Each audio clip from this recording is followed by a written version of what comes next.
Excellent.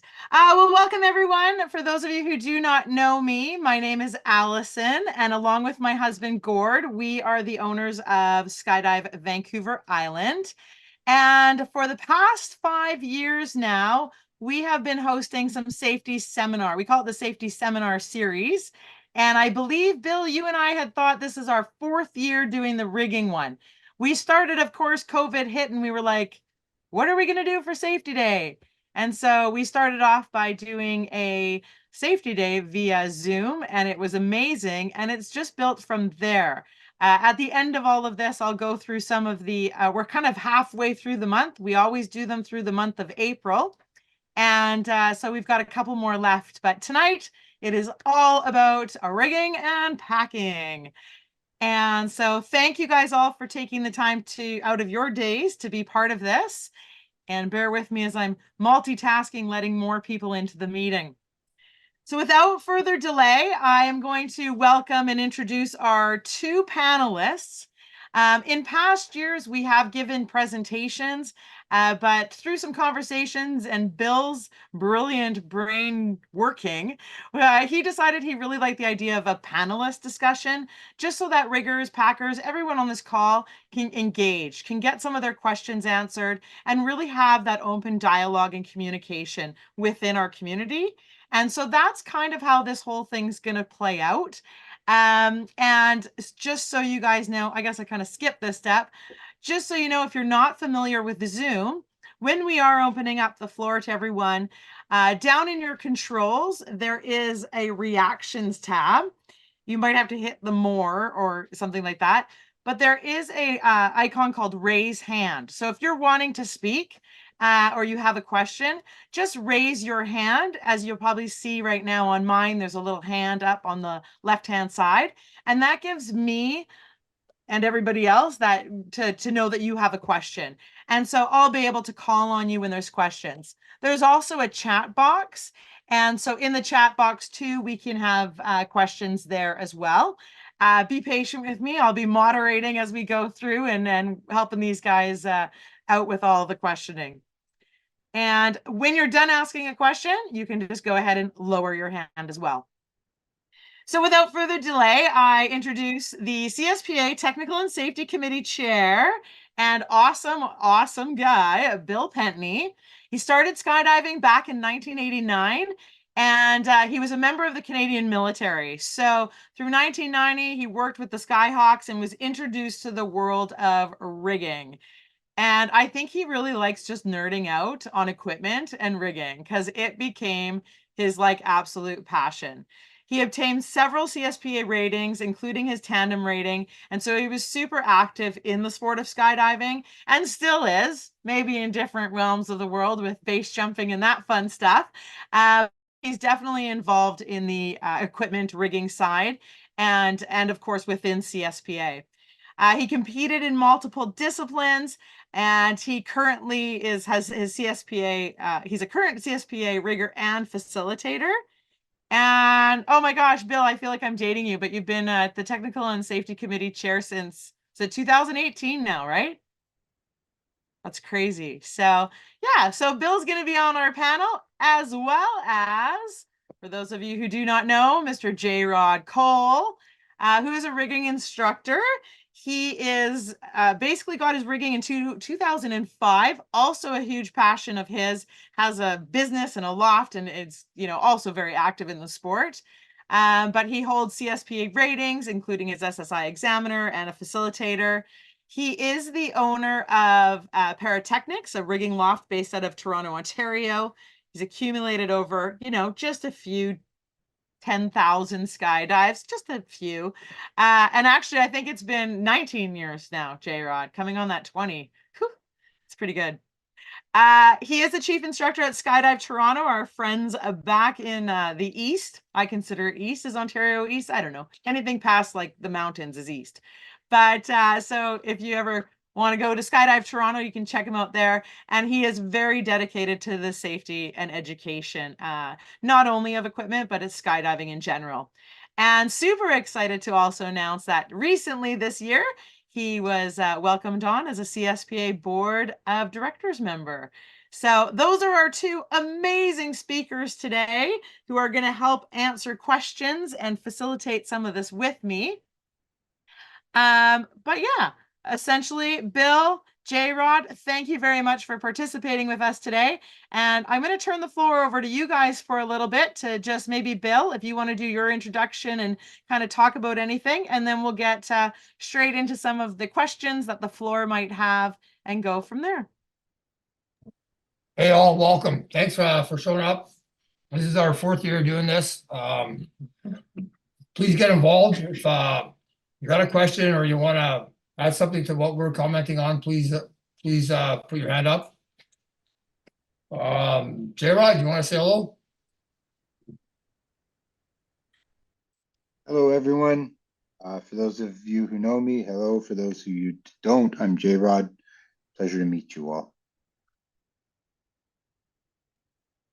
Awesome. So I might have my video turned off for some of this. My internet can be a little sketchy, so I don't want it to do any problems. But if you're having troubles with my internet, just yell at me. What I'm going to do is I might actually just kick it off to the floor. Is there anyone?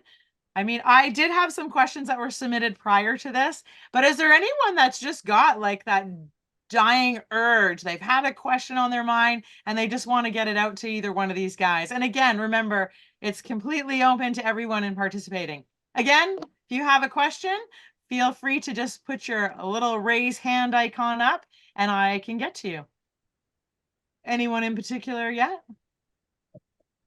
You know what? Maybe I'll kick it off, Bill, with one of the questions that was sent to me earlier. And how about we go on one of that was actually from me that I sent to you over Christmas. I had an experience with some bag locks, 2 of them actually, when I was in Arizona. Very interesting high-speed malfunctions on my side.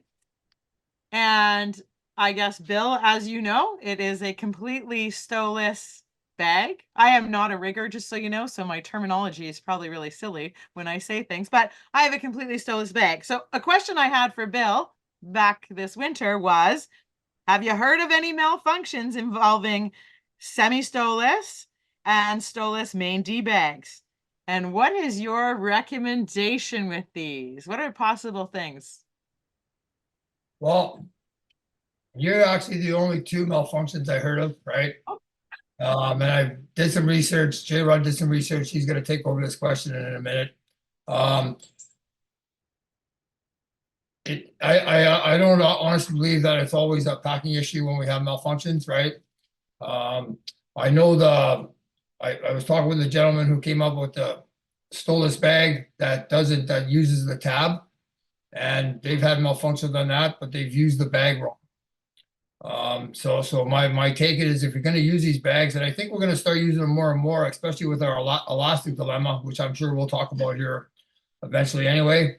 We're going to go the way of stowless or semi-stowless deployment bags, and just make sure you're following that the owner's manual, and you know, and watch for bulletins. J-rodd and I were looking at a bulletin the other day on I believe it's the icon, and so just be aware of that. But other than your 2 malfunctions, I haven't heard of any. J-rodd, you want to add to that?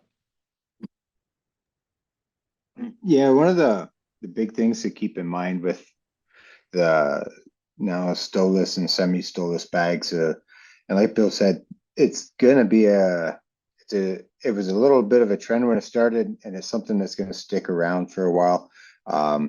They've proven to have a lot of benefits over negatives. When they first got introduced to the scene, there was reports of line dump and other issues and this, that, and the other thing. But most manufacturers have figured out how to manage and how to properly size and assemble them for their own equipment. And in general, they're basically, I would say they operate on the same premise across the board. The big thing to remember with them is your canopy's got to be sized appropriately for the bag. So gone are the days where we can be stuffing canopies that are way, way, way too big into a tiny little bag. that's gonna possibly lead to some hesitation problems and other issues. But further to that is if you put a canopy that's way too small into one of these bags, it's gonna lead to line dump issues and other line deployment things as it's a relationship between the friction of the lines in the bag and how full the bag is that's going to really kind of mitigate and deal with how the lines deploy and such. So so just keep that in mind when you're dealing with these, that size of container, size of canopies and relationship to the bag is actually becoming more of an important detail. Excellent. Thank you. Yeah. And I mean, mine's still being looked at by a couple of riggers actually, just to really figure out what happened. You know, obviously the initial was like, oh, maybe it was packed wrong. It's a completely stowless, wasn't, but then it happened not the next jump, but the jump after. So definitely was a call out to the technical and safety committee to say, hey, you ever heard about this? And yeah, and I appreciate that feedback. And that's something actually similar to the rigger that I had talked to at our drop zone, who was like, hey, you know what, this is a little bit more. So excellent. Anybody on the call right now? We got a couple of newcomers onto the call, but is anyone, for those of you who just kind of joined us, the idea of this is to have a panel discussion. If you've got questions that you would like to ask, we want to hear them, and Bill and J-rodd will definitely do their best to answer them. One thing that I've always respected about Bill is if he doesn't know the answer, he is not afraid to tell you he doesn't know, and he will go find out the answer for you at a later time. Any questions from the floor at this point? No? Bill, you had kind of alluded to this in our last, in this last answer that you did, but there has been a lot of conversations, especially over the last couple years, about the elastics and how quickly they're deteriorating, and kind of that, and people not necessarily knowing why, or if there's any concerns or red flags that people should know about this. Is there more information you can give us on that? Oh, you're muted, Bill. Thanks. I got dogs. Is everyone aware of the elastic issue we've had since COVID hit? And what's happening and why they're not reacting as the elastics that we used before COVID? The company that was producing our elastics up until COVID just went out of business. They closed their doors one day and said that's it.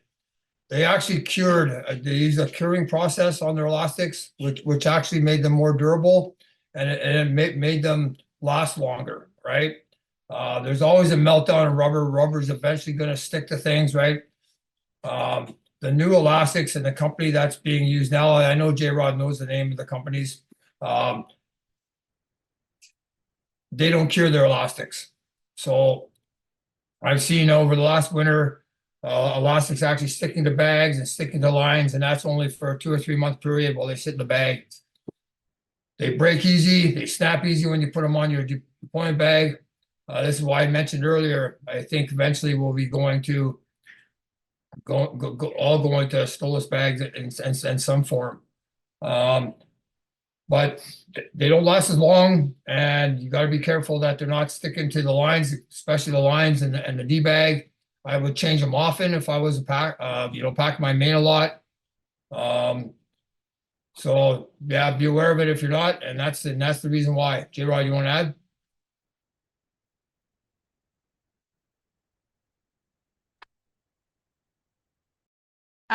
Bill, Gord actually just asked, Gord's in the room here with me.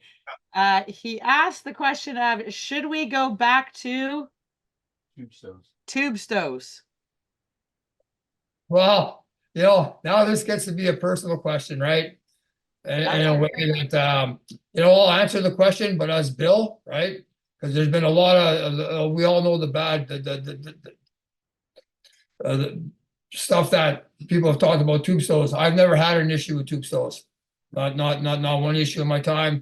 I've never had an issue mixing elastics with tube stows. I know that's a no-no. I've done all the no-nos, and I haven't had any issues with storing my lines and opening canopies. So are we gonna go back that way, Gord? I can't answer that other than the fact that I never had any issues with them. Okay. J-rodd, you want to add? I don't think I've seen tube stills for a number of years now, so I'd actually have to go and look and see if they're actually still available and somebody's still making them. I got a whole bag of them here. Oh, yeah, tube stills, I never had any issues with them. They were all right. Their big claim to fame was to reduce line wear. That was their big thing. If anybody's wondering, Alliance is the new manufacturer that we're all dealing with.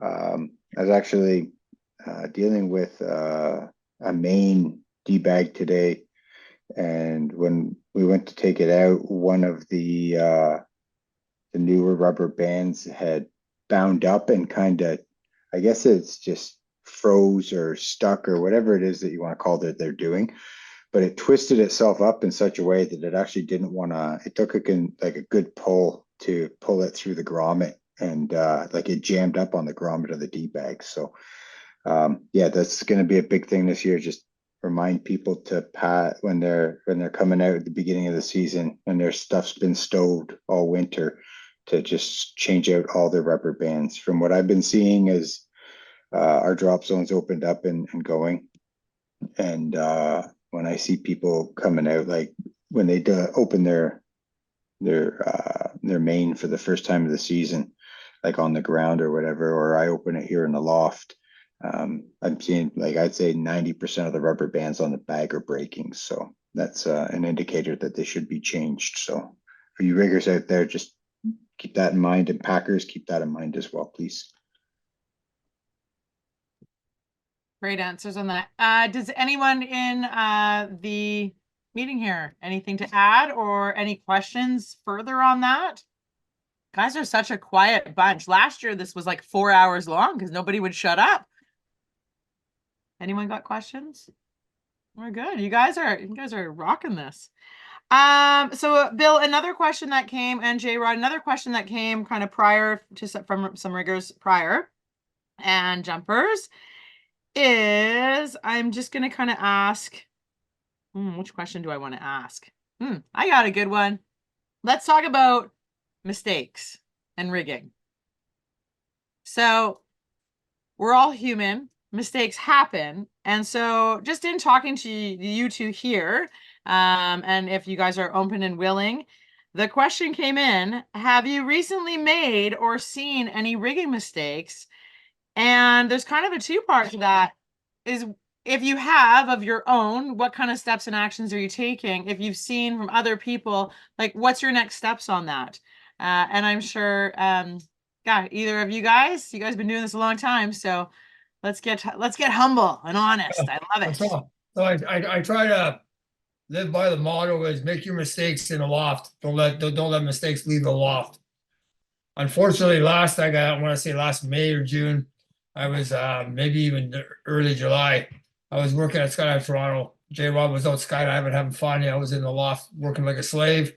And lo and behold, I'm on my third reserve that day. I hook up the main. I hooked the 3-ring up wrong. Okay.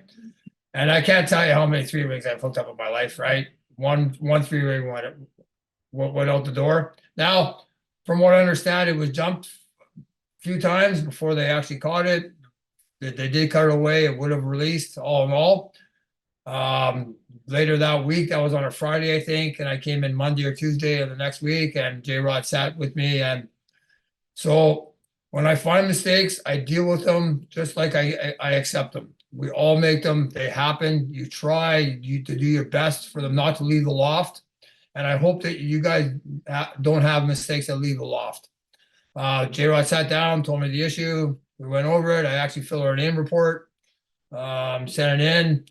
And so I'm better for it. And I hope that we learn from our mistakes. I definitely double check my, double check every 3-ring I hook up now.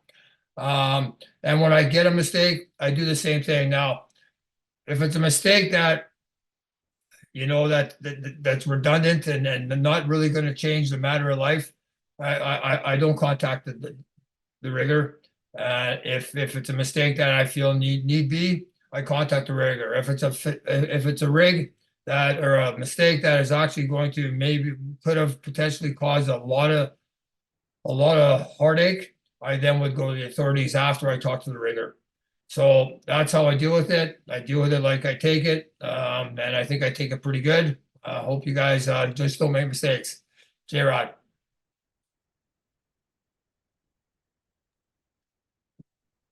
Yeah, if you haven't made a mistake rigging yet, you will. You're gonna make a boo-boo. And I mean it's embarrassing when a client comes back with it and they're like, "Hey, is this supposed to be like this?" And you're like, "Oh boy." Um, yeah, it's one of those things that's gonna happen, and just like I can't like I got it back what Bill says. Like when it happens, own your mistake and learn from it. It's a piece of humble pie, and it's usually one of those things that you will never do again. Yeah, it puts like this weird little tick in your process that like, if you weren't OCD, you're going to be OCD about that now, and you can't continue without doing it. So yeah, yeah, like I said, if you haven't done it, you will yet. So Awesome. I love that. Bill, you raised your hand. Do you want to get yourself on mute and add to that? Yeah, thanks, Allison. I just want to say, we get complacent, right? And I believe that was my mistake that day. I got complacent. I was in a rush. And these are the things that we shouldn't do when we rig, right? And we all have to make mistakes. We all have to understand that we all have to keep re-educating ourselves all the time. Not only what to do, but what not to do, right?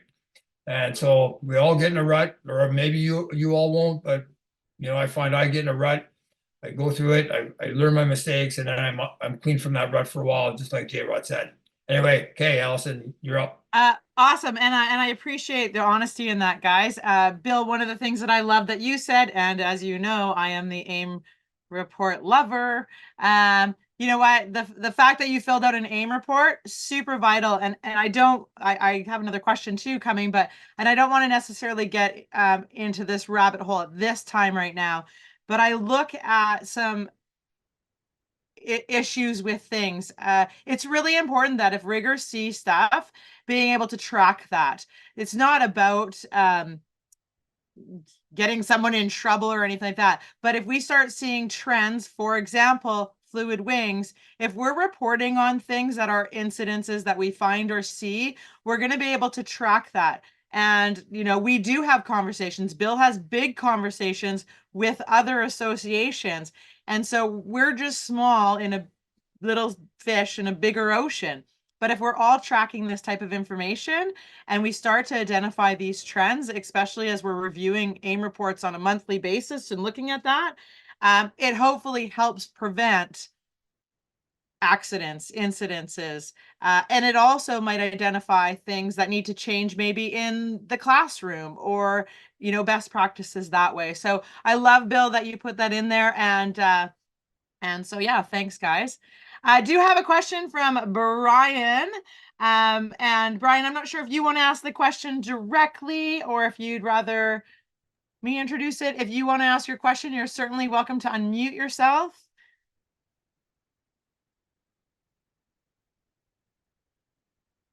Oh, he says, go ahead to me.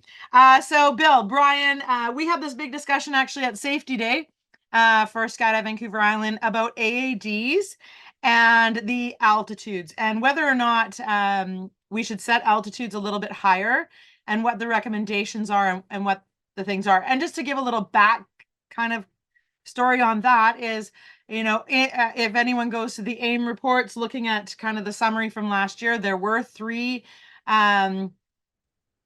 mid-air collision or two mid-air collisions involving two different incidences. Anyways, three of the people were knocked unconscious in those. Their AAD fired. One in particular landed unconscious under AAD, totally fine, survived. All three of those people survived, which is fantastic. But it did beg a question of whether or not we should be maybe adding a little extra height to our AADs, the minimums, and based on how they come with the manufacturer stuff. Any question, like any feedback on that? And Brian in particular was said, setting for higher altitudes, what's safe, what isn't, why are they set to the altitude they're set at out of the manufacturers, Oh, and your suggestions. okay, great question. Okay. I'm gonna play the devil's advocate a little bit, because I am a skydiver also, and I really value our skydiving in Canada. So understand there, as long, I guess we can go back to why is that altitude set at 750 feet or 700 feet? That's a good question. J-Rod, do you have an answer for that one? I think that's what Cypress made, and all the other manufacturers just went with that. I think at the time we were opening at 2,200 feet, and they figured that was a safe distance. Now about raising the altitude. Well, there's pros and cons to that. Obviously, if we think it's a safety prone, a side of this on safety, if we raise it. As long as we can raise the altitude without raising our opening altitudes. Because opening altitudes change, especially in Canada at high altitudes, Cessna drop zones. We have free flying, we have angle flying, we have wingsuits, we have our disciplines in skydiving have really gone away from belly flying and doing style and accuracy. So we use a lot of speed in a lot of these things, and the lower we get, if we're capped at altitude due to aircraft and elevation, it's going to make a factor in the long run on safety on the free fall side. So there is a catch-22 to this. If we could actually, the manufacturers raise them and we still able to be open under canopy at 2,500 feet, I'm all for it. Hope that makes sense. Like I said, I'm the devil's advocate because as much as I want to be safe, and we got to be safe, but you also want to maximize our free fall. Okay, that's my belief. I know J-Rod's got different thoughts, and actually his drop zone does set theirs higher. So J-Rod, go ahead. Thanks. Yeah, so my particular home drop zone, it's strongly suggested that everybody here raises their AAD activation altitude permanently, up 150 or 200 feet. The reason we do that here is to accommodate the general direction of our jump run, which is to the west northwest, and then that general direction we have a 200-foot hill. So it's something to consider as with adjusting your activation altitude as the terrain you're jumping over. With that hill at 200 feet, that effectively makes our AAD activation altitude 500 feet above ground level over that terrain where jump run often happens at our drop zones. So we're not really comfortable with being that low to the ground with your last resort, basically. So that's why we do that specifically for my home drop zone. I have seen across the industry that a lot of people are naturally raising their AAD fire altitude to 1,000 feet from the 750, and that kind of coincides with back to Brian's question as to why we have it set originally to 750 or other altitudes depending on manufacturer. And it's the separation and the time to allot for slower deployments and malfunction responses on main canopies. If you bring those two, your main deployment and your reserve deployment, automatic reserve deployment, too close, you're inviting possible 2A situations and other not positive actions for the interaction of those two components. So by keeping them further apart, i.e. the 750, back when we used to, consistently pull at like 2,500, 2,000 feet, it gave you that 1,000-foot buffer zone. Nowadays, a lot more people are dumping their parachutes out around, 3,500, even as high as 4,000. I've seen a lot of now. People aren't really chasing the chasing their altimeters down to what some would call the basement, so to say.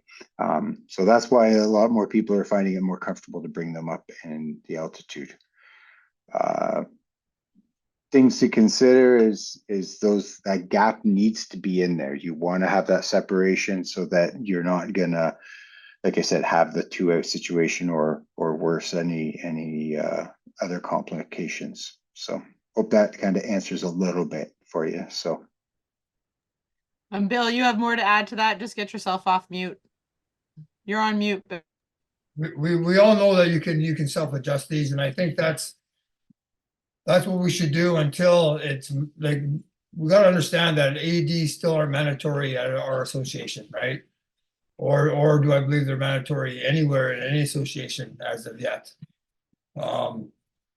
But I think that's our first step, make them mandatory, and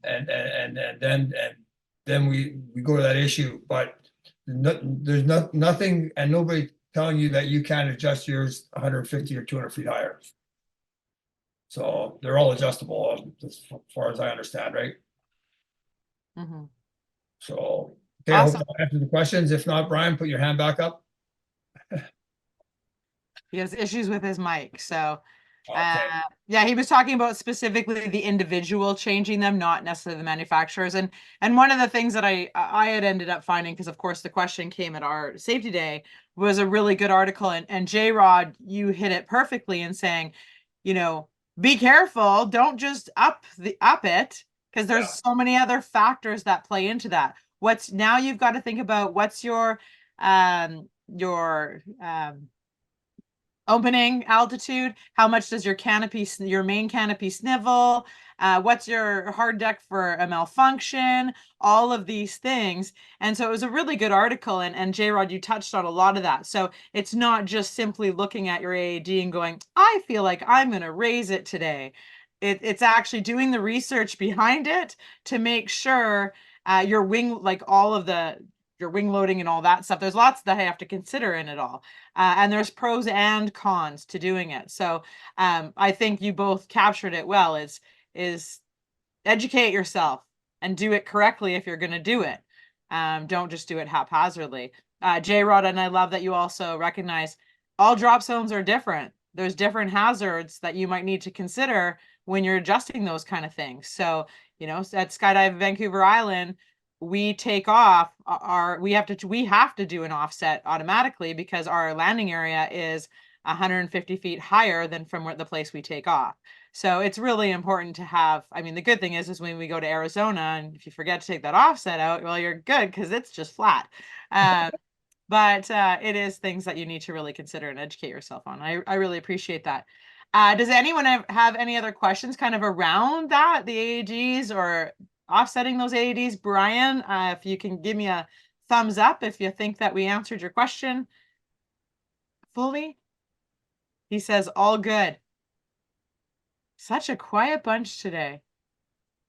I love it. Does anyone have any other questions that we can chat on? Jacques. I hope I pronounced that correct. Oh, it's Jacques. Hi, Jacques. Jacques, feel free to unmute yourself and yeah, feel free to ask your questions, please. Super. Hi, everybody. My question is about the age of reserves, and it comes from one of my reading students. We teach on the course that reserves older than 20 years, we pull test before we pack once a year, and over 25 years, we pull test every pack cycle, and over 30 years, we're not comfortable repacking. But the question is, where is that written? I recently came across a 40-year-old reserve that I refused to pack, which surprised the person who just bought it from somebody else. So reserves, and where do we find the reference? In North America, that's not written anywhere. Okay. The only written about pull testing is PD recommends it yearly on their canopies. For a while, they were actually demanding you did it. No one did it. You use a pull test when thumb test doesn't work and you feel the material is weak, right? The answer to this question is actually, it's up to you, right? We don't have any time expiry dates in North America, and boy, I want to stay away from them. It'll just raise our cost of skydiving again, as Australia has 20 years, England, there's a lot of countries out there that all through Europe, I think is a 20-year lifespan of parachute gear. And as long as your gear's taken care of, it'll last you a long time. So I think your answer, Jacques, is that that's up to you, whether you pack it, whether you feel comfortable or you don't pack it. And that's what I teach when I teach my courses.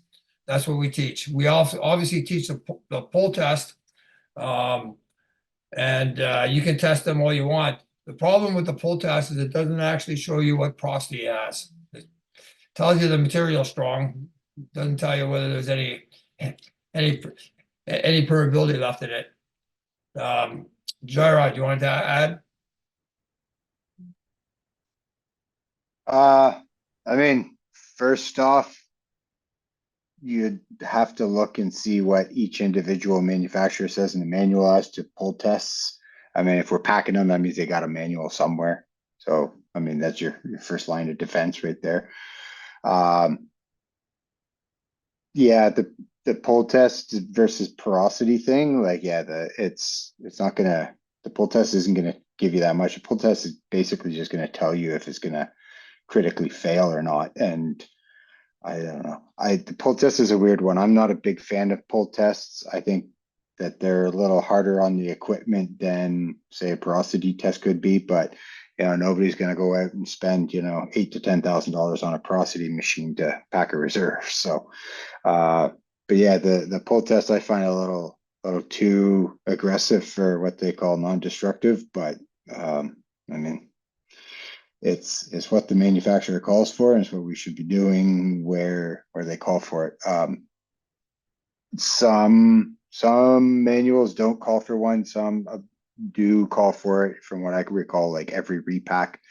But yeah, it's an interesting concept for sure, that 20, 25, and 30 year numbers that you got. I wrote them down. I'm gonna like ponder those myself and think about them and kind of entertain the ideas. It's interesting. Thank you. Bill, you're on mute again.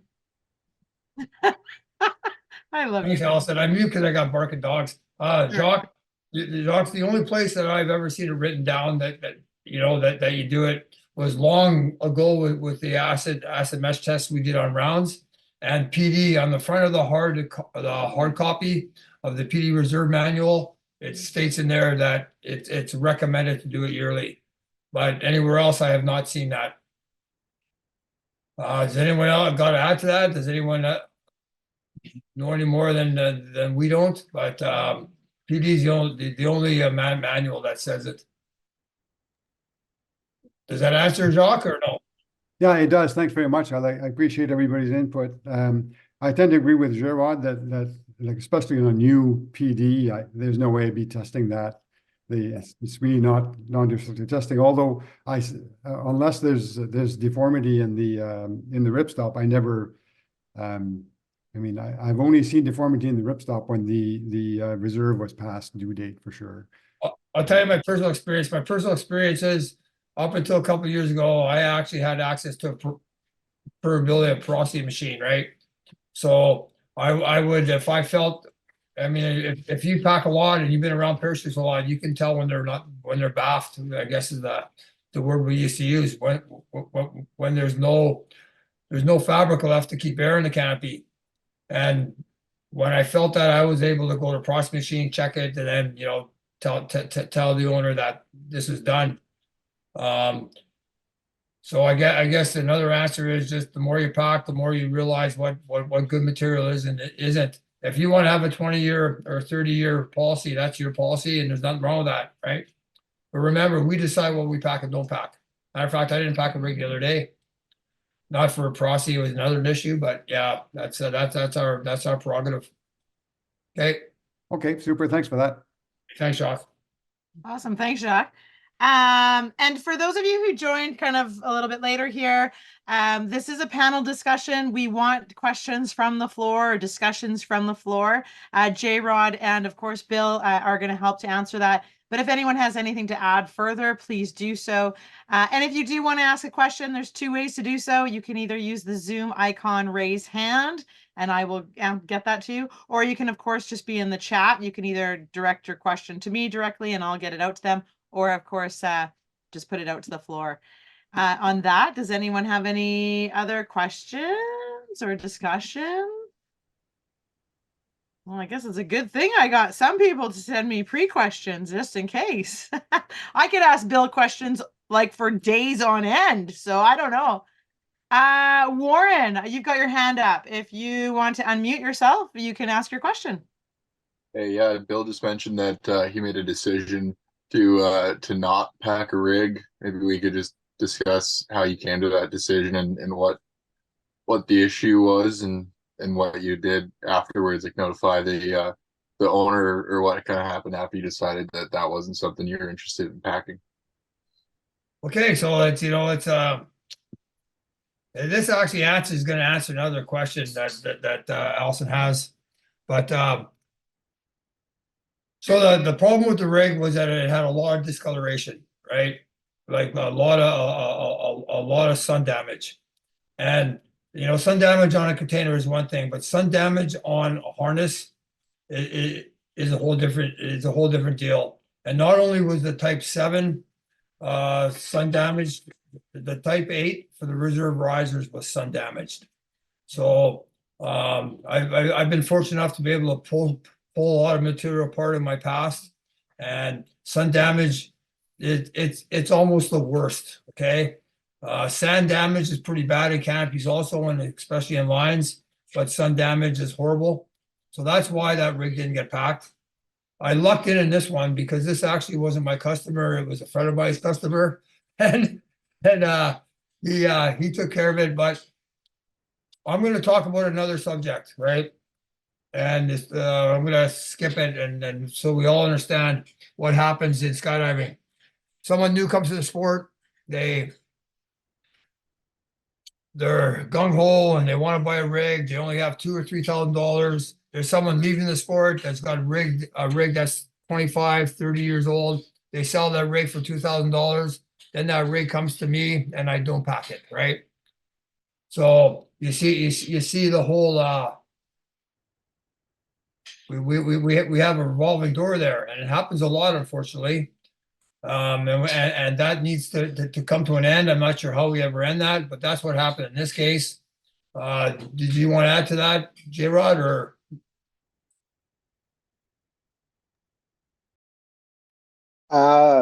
Yeah, I mean, if you want, you can discuss a little bit more about it. I'm not worried about it. The rig came into the loft that I run, and Bill rejected it, just to kind of like, for those of you who maybe haven't had to reject a rig yet, it's kind of tough. Like it sucks.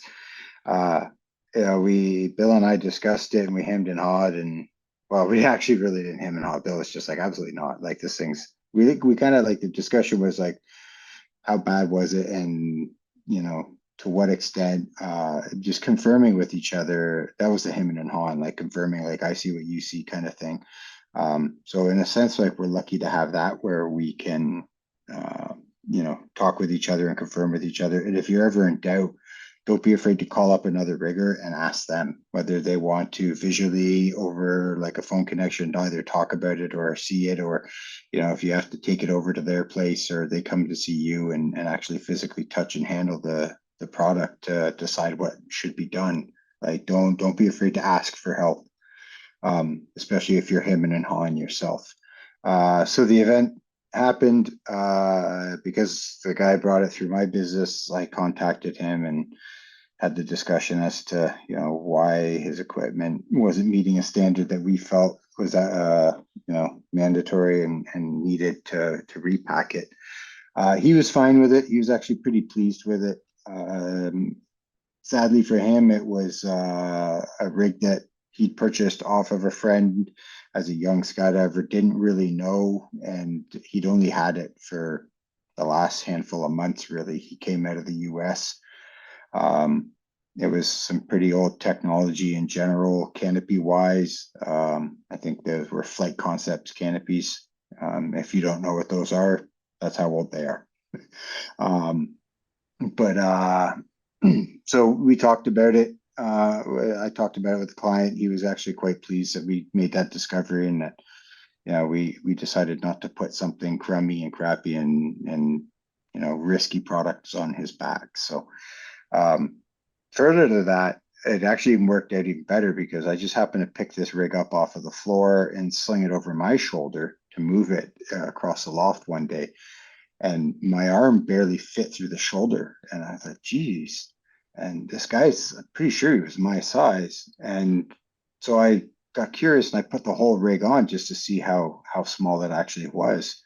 And I could barely do up the leg strap. So when he came in to pick up the rig, I said, by the way, can you throw this on as well? Let me see it on you. And jeepers, I don't know how that guy fit in. He must have had 5 inches of leg strap out before the padding. Like it did not fit properly. The deployment handle was like halfway up his back. It was just way too small for him. So somebody really got him, his buddy, I guess. At some point, somebody sold him a rig that wasn't appropriate. So, but yeah, don't be afraid to ask for help, and don't be afraid to say no. Another personal note, I've actually had really good response when I have not, when I have refused to pack parachutes. I have refused to pack harness because the harness container wasn't up to satisfactory condition. But usually those are the cases where they buy an inexpensive rig. They come to me for advice, and I tell them that's not the rig to buy. They buy it anyway. I won't pack that. The other experience I've had is having canopies that I've actually old reserves, like the one that was in this rig here. And they're just totally worn out from packing constantly. But most of those, actually the 4 or 5 that I've rejected, they went right away and bought brand new reserves. They were quite happy that I recommended they buy new gear. So for the most part, you get a really good, you get an attaboy out of than other people being pissed off. Awesome. I appreciate you guys for answering that. And it kind of leads, you kind of assume there'd be questions that would lead into this, and it's kind of a good intersection to go in there. And Brian did actually bring up the questions as well regarding fluid wings. Obviously, there's a lot going on with fluid wings, specifically around the like line wear and what we're supposed to be looking for, what riggers are supposed to be looking for in these. So I know that I have a few questions that will kind of topple on top of your guys' responses, but specifically to Brian's, he does say, what should we be looking for in line wear? Is life expectancy lower than we generally expect? Now he's speaking specifically to fluid wings. Bill, I know you're probably going to make that not just about fluid wings, but we do have several questions about fluid wings that we'll get to, but we'll start with Brian's question on that. So go ahead. So obviously these lines work quicker anyway, right? They have a short lifespan. They definitely have a short lifespan in sandy, harsh environments, right? They wear, and you can tell they wear. If you go to all the manufacturers, they show you samples of the wear. The 400 wears horribly, and it wears horribly in desert conditions, and water. Water is another thing that's really hard on lines. I know there's going to be a lot of questions coming here. Brian, does that answer that so far, or?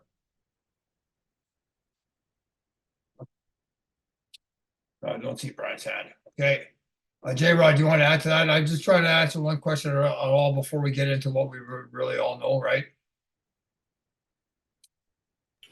Sorry, I can got my mic here.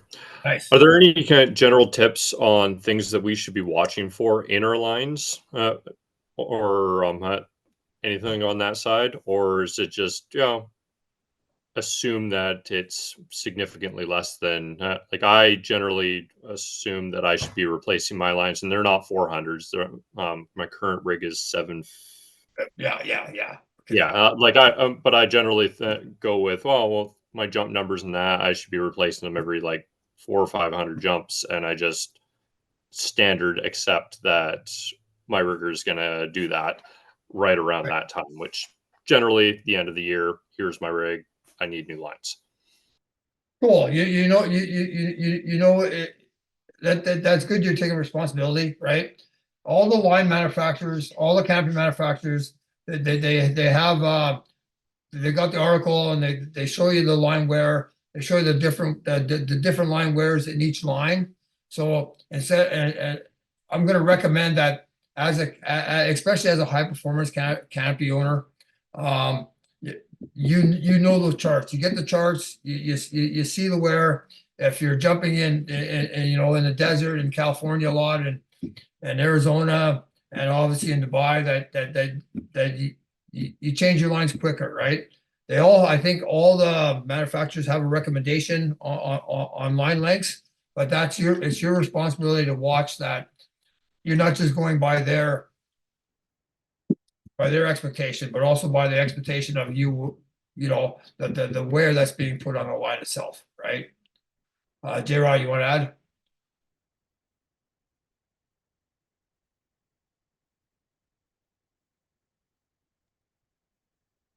Yeah, the big thing that I think we've really learned out of this one is that you can't just follow numbers anymore, right? It's like your AED determining opening altitudes or activation altitudes, sorry, and environmental concerns. Line wears also need to be considered in with environmental concerns as well, right? Like it's there's no definitive numbers anymore. It's a condition. I'm sure I haven't tried just Googling it, but if you're curious, on Fluid Wings website at the head on the landing page there, they've got the mandatory service bulletin thing or mandatory service thing inspection. I don't think it's actually a service bulletin. I can't recall off the exact top of my head right now. But anyways, in that document, if you haven't read it, if you own a Fluid Wings, you should read it. If you're a rigger, you should have read it by now, or you should be making an effort to read it. But there's some great pictures in there about that correlate with line wear and this, that, and the other thing to give you some examples. I believe Performance Designs has the same pictures, and they're about your lines articles. So reference those and have a look at those. But just remember, like, there's no set number anymore that we can say that, hey, at this number, plan for this. It's an environmental and it's a constantly changing thing now. So. Bill, you're still muted. Thanks again, Allison.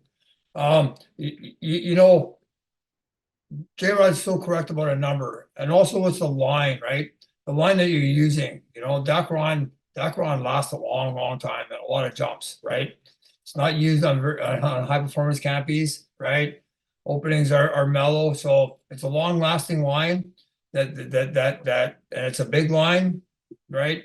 Doesn't have to be changed as quickly as your HMA or your Vexran.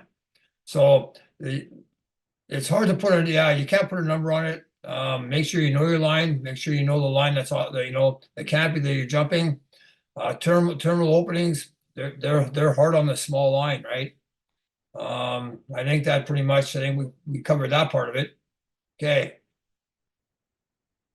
Yeah, so thank you. So first off too, I just want to let everyone know, because I know there's questions with Fluid Wings and stuff. I just want to put the disclaimer out there. Skydive Vancouver Island does not have an opinion on Fluid Wings at this time. We go by what the manufacturer has put out. So some of these discussions, although, you know, some is going to have some definite grounded factual information from the manufacturer, and some of it will be opinion based.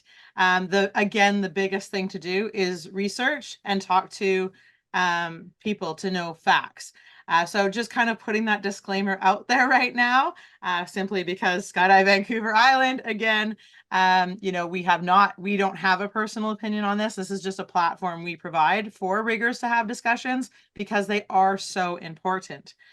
So I just wanted to be clear on that. And I think you guys really said it best as well. It's not just about fluid wings and lines. It's about everybody caring for lines and many different aspects, and having those clear checks in place. So one of the questions, obviously, with fluid wings, there is J-rodd you brought up. They do have, and I apologize again, I am not a rigger, but they do have the recommended inspection that you're supposed to do. And this is being done before. I know here our riggers are looking at the people who jump fluid wings, specifically what they've told us to inspect.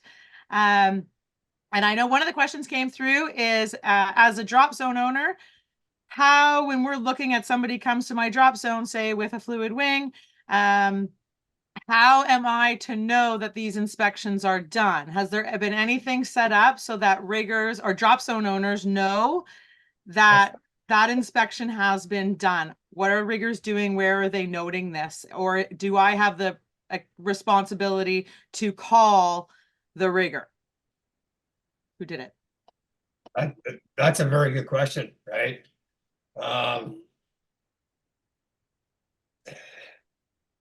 And if you don't, please specify between your personal answer and maybe something that I don't know if we've created or if anyone said anything. As a skydiver, you know, them leaving an aircraft is as a drop zone, or ultimately them leaving the aircraft is up to you. There has been nothing in place that I've heard of yet of us noting this, that the lines are good. Hey guys, nice question, Jake. It was actually our question, Bill. It didn't come from them. Sorry, Jake. It's actually me. It's me who knows nothing about. I don't even know what fluid, like, the lines look like. And so one of the questions I had when we were talking to our riggers and stuff is, we get people who jump from the States with us. We get people from other drop zones. And so I was like, how do I know that this inspection is being done? Well, you don't. Okay. So would you, right? is the recommendation to maybe just call the rigger? And I don't believe that the inspection has to be done by a rigger, right? I don't think it says anywhere. Did I read? J-rodd's probably going up there, but that it actually has to be done by a rigger. Inspection has to be done, right? You know, I'd be honest with you. These people that are jumping these canopies with this size line should be able to tell where their lines are.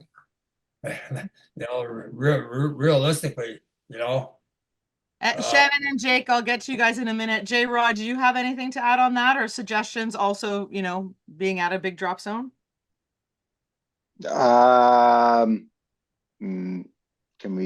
Should we go with like a stamp that they use in the US for an A license and just right on their forehead? Inspected. I just had a quick look at the document, and it's a tough one because it's a rigger or the jumper themselves can check it. So it's not like there's any real traceability in place for this. So, I mean, obviously as drop zone owners, we do have waivers, but I was just very curious if there had been anything amongst riggers to identify. It sounds like at this time there's not, but again, I mean, our community is pretty honest. I can probably give people calls. Jake and Shannon, if you would like to, you guys have your hand up there, so feel free to jump on. We do have several drop zone owners on this call, which I found very, very awesome, actually. Some because they're riggers as well, but. No, I just wanted to put a little food for thought out there that I've actually been with some of my counterparts within the industry and in the States and stuff, is it's their riggers who are actually refusing to do the inspections so that they don't take on the liability of it. Okay. Because they don't want, if an incident was to happen or a line to break, them saying, well, it was fine, it was good, I inspected it, and then to now be the one liable saying that it was good. So kind of food for thought there too, to get even more wrapped up in the question. Oh, so no one wondered how long that was going to take. Yeah. So no one wants any responsibility, right? None. No. Well, I think that without going too deep into it, because it is a very tough, very sensitive topic as well, and there's still so much out there being investigated and researched and those kind of things. I think my takeaways that I've heard from you guys here, and for those who had feedback, of course, if anyone else on this call has some feedback, please let us know, is that right now it's, you know, taking care of your equipment, period. Doesn't matter whether it's fluid wings, checking those lines. J-Rod, like you said, it's not a number anymore. It's not a set number on anything anymore, which you kind of actually even discussed with Jacques' question about the max life of a reserve parachute. It's not necessarily a number. We have to look at everything that goes into that. And then, of course, I think communication. Jake, you know, you said it well, obviously, with liabilities, which goes right back to your ability of saying, no, I do not feel comfortable putting my name onto this inspection or anything like that, is fully within your right. And I think that riggers need to, I think actually anybody, packers, riggers, you know, it's important in our sport that it is okay to say no. And then, you know, start researching your facts and talk to each other. Obviously, more will come out, and as we learn more, then that information will be shared. Would that be all good for the fluid wing stuff right now? Or if anyone have anything to add to that? Yeah, I do, but it's kind of in a different way, right? Like, Yep, go ahead. we got to really ask ourselves, do we really need to be jumping lines that are kite lines, right? We are jumping parachutes that open at 120 mile an hour. Okay, so let's really, I have Dacron on most of my lines because I'm a crew guy. I think there's, you know, Spectra on a couple others, but, you know, do we really need to be jumping these small lines? Are they really, I understand the comp guys, but the comp guys aren't taking their canopies to terminal, right? They're maintained, you know, so really, we as jumpers, we need to ask ourselves, you know, make sure that we buy gear that's suitable for skydiving, you know, and yeah, keep it safe. Okay, thank you. Love that. Does anyone have any other questions surrounding that conversation at this time? No? We're going to get into the next hot topic. Miss Nikki, I don't know if you want to actually ask the question yourself or if you'd like me to just put it out there. It's the hot topic. Love this one. Nikki, if you want to ask the question, just unmute yourself. Or I can. She's not. Shoot, mama, she says. All right. She's like, I'm like mama. So Nikki was very curious where CSPA is with the FAA about our reserve packs being valid in the US of A.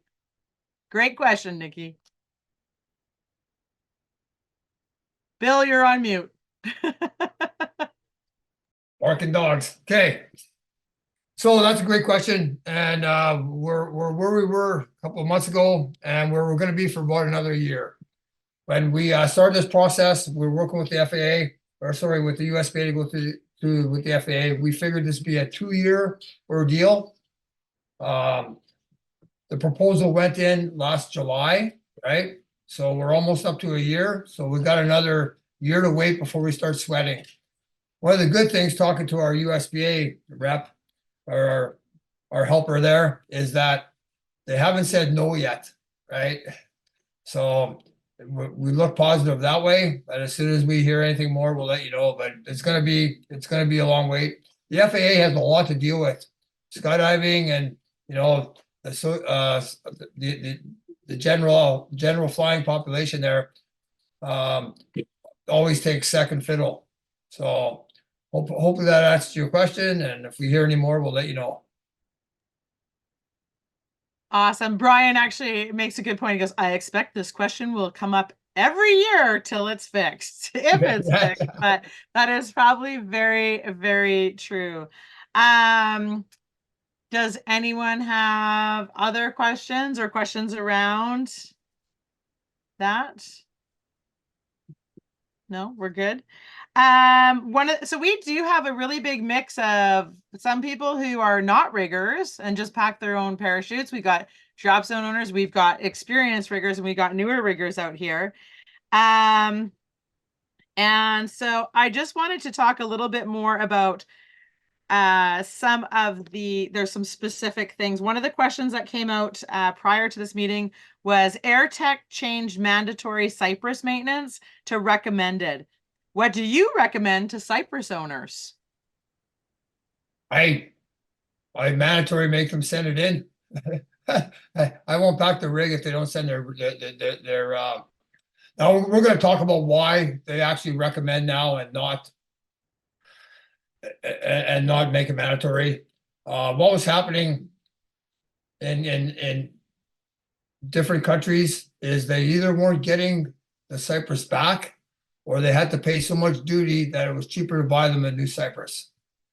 So for these countries, SSK had to actually change it to a recommendation, right? But it is an electronic device and it's a safety device. It needs to be maintained.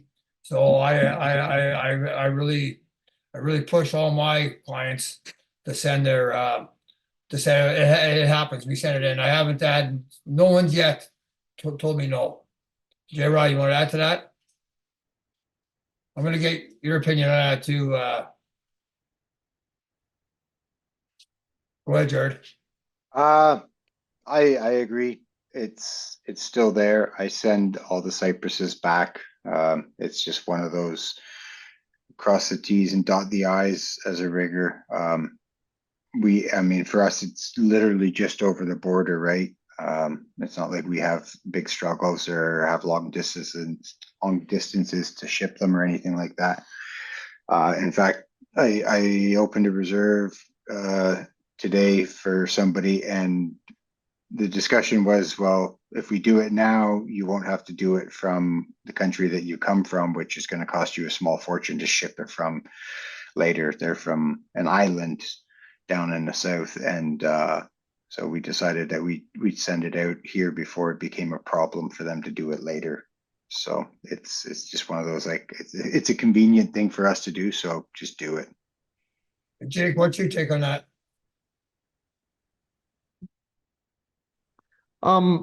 With the Cypresses, I mean, especially coming from the military side where we do so much maintenance and that sort of stuff on them. On the military side, they actually still make it mandatory on the units. And one of the biggest things that a lot of people don't think about also is, like, Cypress never stops improving them, and improving the algorithms and the data and that sort of stuff. So every time you send it in, it gets a firmware update. And we've actually seen it in different scenarios and different units and that sort of stuff where, like, driving from the drop zone and they left them on in the back of the truck, and 2 of them with old firmware fired due to, you know, a bump or a pressure change or something while driving, and 2 of them didn't. And so, you know, it's just little things like that that you don't even think about, but they're constantly also not only, like, maintaining the electronics, but also doing the software itself to make it more accurate, better along that. So for, you know, especially for us as Canadians, when we have 6 months downtime, to send it out for 6 weeks is a no-brainer. Thanks, Jake. Thanks, guys. I don't know if anyone has further questions on that. I apologize. I missed a private message text that came to me on my phone, which actually goes, I got 2 questions because I got another one back on the FAA stuff. So I'm just going to go really quickly to Nikki asked, so we were talking about the FAA and waiting for that.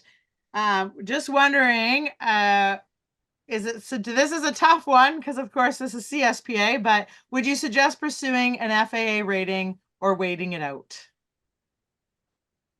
Okay, that's a tough one. That's a loaded question for the chair of the Technical Safety Committee, right? And just to put it in some context too, is, you know, obviously on the West Coast, we actually only have we have 2 FAA riggers on the West Coast. So very different than potentially Ontario or anywhere else, or Quebec. So that's just something it's probably definitely, Nikki's from the West Coast. So it has been a conversation where, and we also have a lot of people on the West Coast who travel to the States, unlike some other provinces where, you know, not many of their jumpers go down to the States. So it's a good, honest question, Nikki. So that is a good, honest question. So my answer is stop skydiving in the States. No, but really, you need to get a rigger rating that works for you, right? If you know, I was an FAA rigger long before I was a CSPA rigger. Fully respect both programs. If you feel that you're going to pack a lot of rigs for the US, obviously go get an FAA rating. If you feel that you're not gonna pack any US rigs, do a Canadian rating. In the long run, if you do your FAA, a conversion here in Canada is quite simple, right? J-Rod, you want to add to that?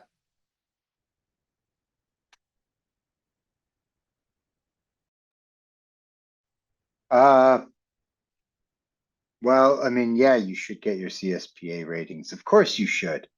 Yeah,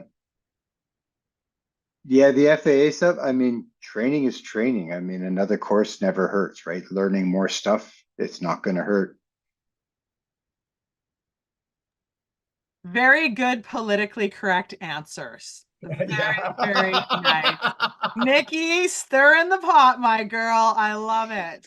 I have both. So yeah, and that is, and you have both. You know, I know people on this call too just have their FAA, and you know, so it is good. But I mean, knowledge is key. Everywhere is great. You learn more. Perfect. And then the other question actually goes back, just to take a step back a little bit.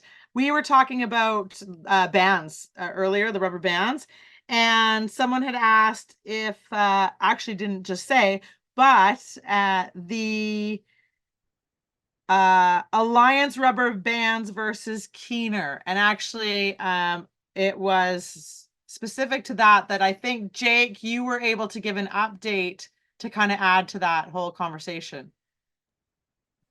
Yeah, so I was in Jen and I were part of a Zoom call with some other Dropzone owners, and actually a representative from Alliance was in the meeting, and they did a really good job of explaining you know, a lot of the technical side behind the rubber bands. And basically what it boils down to now is Keener, who was the original supplier for rubber bands for everybody for decades, and parachuting went out of business during COVID. They just, you know, I think they retired and went to the Bahamas or something. It was an older couple and they were just like, we're done. Like, see ya. Yeah.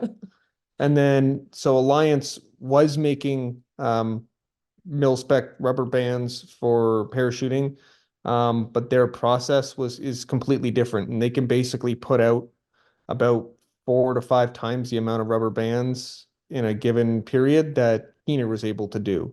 But to do it, it is a completely different chemical process and treatment process.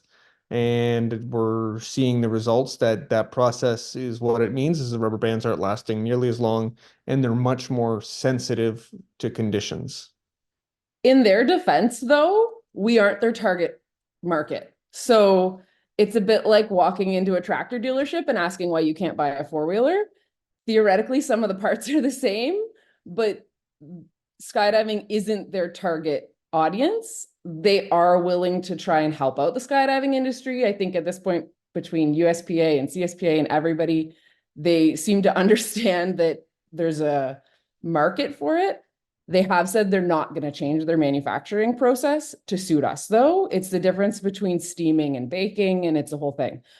They're not going to change the way they make them, and it's just going to be something we as an industry are either going to have to manage or look elsewhere. But we aren't really who they're aiming for anyways. So, like, rightfully so that they don't want to change. I think the biggest thing that has come out of it, just in terms of storage and all the same stuff, like all those sort of recommendations, is to follow the actual guidelines of that rigs, like even mains need to be repacked every 6 months.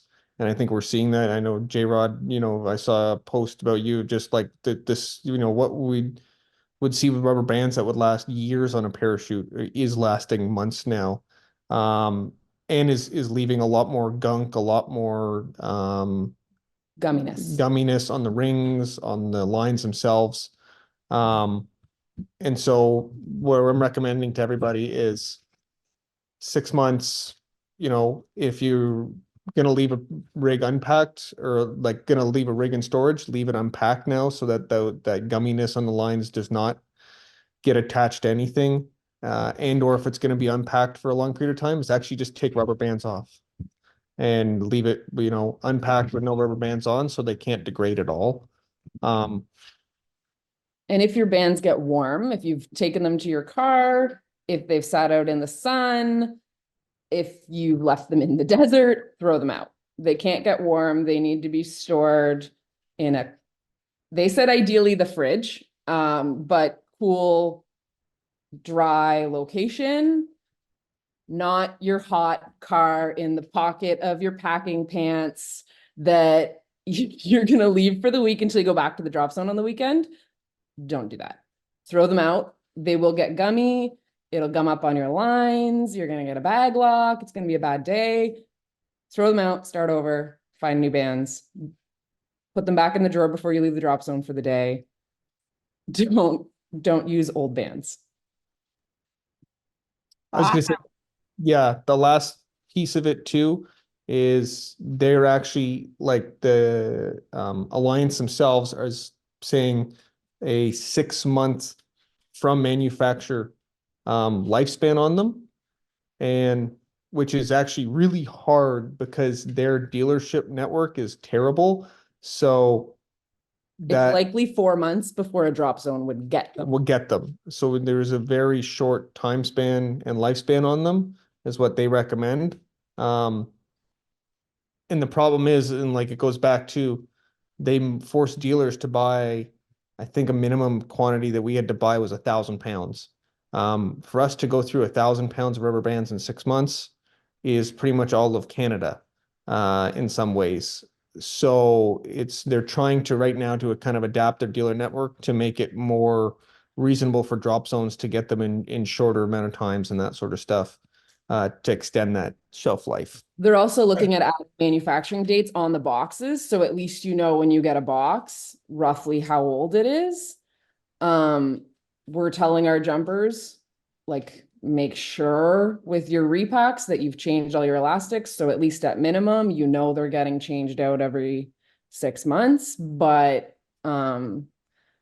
people are gonna have to change their elastics much more often. It's just until the industry can find a different manufacturer that is more similar to Keener. You had to buy 1,000 pounds? We have to buy 1,000 pounds. Any guess how many elastics that is? How many bags is It was like basically a pallet of rubber bands delivered on a forklift, and they come in little 1 pound boxes. So we have literally 1,000 1 pound boxes full of, there's probably 50 or 60 rubber bands per box. The answer is so many. So many. So many rubber Yeah, bands. we have some of yours over here. Yeah. Yeah. That is crazy. Well, we all know who to call now to get rubber bands. Yep. Shoot Ottawa. We got plenty. Yeah, help them out, help them get rid of their supply before they all go I'll go belly back. up on them. It sounds like someone needs to buy the manufacturing spot from the old couple. Mhm. Yeah. And There just is, start there is, so there is, a couple of other parachute manufacturers have been looking very hard for a new manufacturer. And there's rumors that there's going to be starting to see some more coming out of, actually Thailand. There's a plant that's basically willing to make them the old way and stuff. So right now I know a couple manufacturers in the process of kind of testing them, more to meet the mil spec stuff for rubber bands. And then once they kind of meet that, then I'm sure we'll start to see them more in the civilian market. Nice. Totally appreciate that insight in there, Jake and Shannon. Yeah, definitely Bill and J-Rodd had touched on that, pretty much a lot of that earlier, but definitely nice to have that extended knowledge and that relationship that you guys can offer to bring that forward. Hey, does anyone have any questions now that we've kind of had even more? Would you like Parachute Ottawa's phone number if you need to order rubber bands? Anyone? No. Excellent. Does anyone have any other questions that they are curiosities or just something to add to any of this conversation? Such a insanely quiet group. It's good though. Well, then I'm going to ask you another question here, Bill, because we are talking about manufacturers and we have been talking a lot about AADs. Do you have any preference when recommending the purchase of an AAD? Top three are the top three. So I leave it up to the customer, right? I'm not a dealer, so I have if there's more out there than the top three that we use in North America, I don't know about them, and I wouldn't recommend them. But the M2, individual, and the Cypress, and I let the jumper decide. You know, I'll order for them, but I live it up. I actually have I have an M2 in my rig. So, J-rodd, you got any preference? I'm a dealer for one particular brand, but I, that's just because that's who I happen to carry. They're all the same as far as I'm concerned for rigging wise, and I'd rather see somebody with one in their gear than without one over disputes over brands or colors, or it offers this or that or the other thing. Just actually, you know what? Don't buy what is it? Argus. Yes. If you come across an Argus, just say no. Just don't touch it. Run for the hills. Throw the rig outside your packing area or your loft, whatever it is. Get rid of it. The thing's gonna explode. Trust me, I've seen it. I watched one actually pop on the floor. Then we don't know when it went off. So, but other than that, yeah, they're all the same as far as I'm concerned. As long as the maintenance is kept up and it's turned on before you start jumping, it's a great device. And yeah. Awesome. Thank you. One of the things that I have been really happy about in this discussion panel conversations, we have been talking a lot about, you know, really maintaining and checking and those kind of things. What are your recommendations for riggers or educating, I guess, packers that might be on this call and any jumpers who are not riggers? Right now, I do believe it's not mandatory for you guys to check kind of that main parachute stuff. Your main objective is the role. What is your feedback and suggestion when you guys, to riggers, if there's some new riggers out here, as far as dealing with the main and inspecting that portion of it all? What have you found over the years of your experience in dealing with just more than the reserve? If the main comes to me, the main gets inspected, right? There'll be I have a lot of clients that have a lot of skydives and they just don't send their main because they're swapping mains or something. But every other main I inspect. I don't charge for it. I have a look at it. Doesn't take long. And most of the time, the mains that I inspect don't require any work, right? It require work and definitely visual when a jumper asks you, a new jumper asks you to inspect a rig he just bought. Obviously, you go through with a fine-tooth comb and you look at it, and you give your recommendations. But I haven't had really much issue with bad mains. And if there has been a problem, they fixed it, right? They fix it immediately. J-rodd? I personally don't inspect the main unless they ask for it. I do give it like I look at what I'm touching, what I'm doing when I'm, hooking it back up and such. So I do see it. I do inspect the D-bag and the pilot chute. As far as I'm concerned, that's part of the container system. That does need to be inspected. Failures in the pilot chute and the D-bag is, could result to, a failure in the initiation of the system completely, right? And it's going to lead to the reserve deployment. So that's kind of a critical piece that I think that needs to be checked by riggers. Other than that, the main parachute, I kind of leave up to the customer. Some customers are more experienced than others. They're comfortable looking at their own mains and kind of taking care of it, where, younger, newer jumpers, or, sometimes they're having issues. They just want a second opinion on something. So I typically don't unless I'm asked. So. Anybody from the floor want to add to that on ways you might deal with mains or outside of that? Such a quiet group. Oh, don't neglect the inspection portion when teaching new packers also. We can encourage good inspection practices early on. Amen to that. Absolutely. Packers on the ground are our first. I'm just speaking as someone who actually, I don't even know if I could pack my own parachute because I don't remember. But I totally trust my packers that they are doing those kind of quick inspections for me on every jump. But yeah, we're accountable. But yeah, if you're a rigger, what would you guys say? How can you help and assist at the drop zone with the packers? I love that. Be mentors. Feed food for thought there, you guys. You take this one, J-rodd. Yep, the Packers.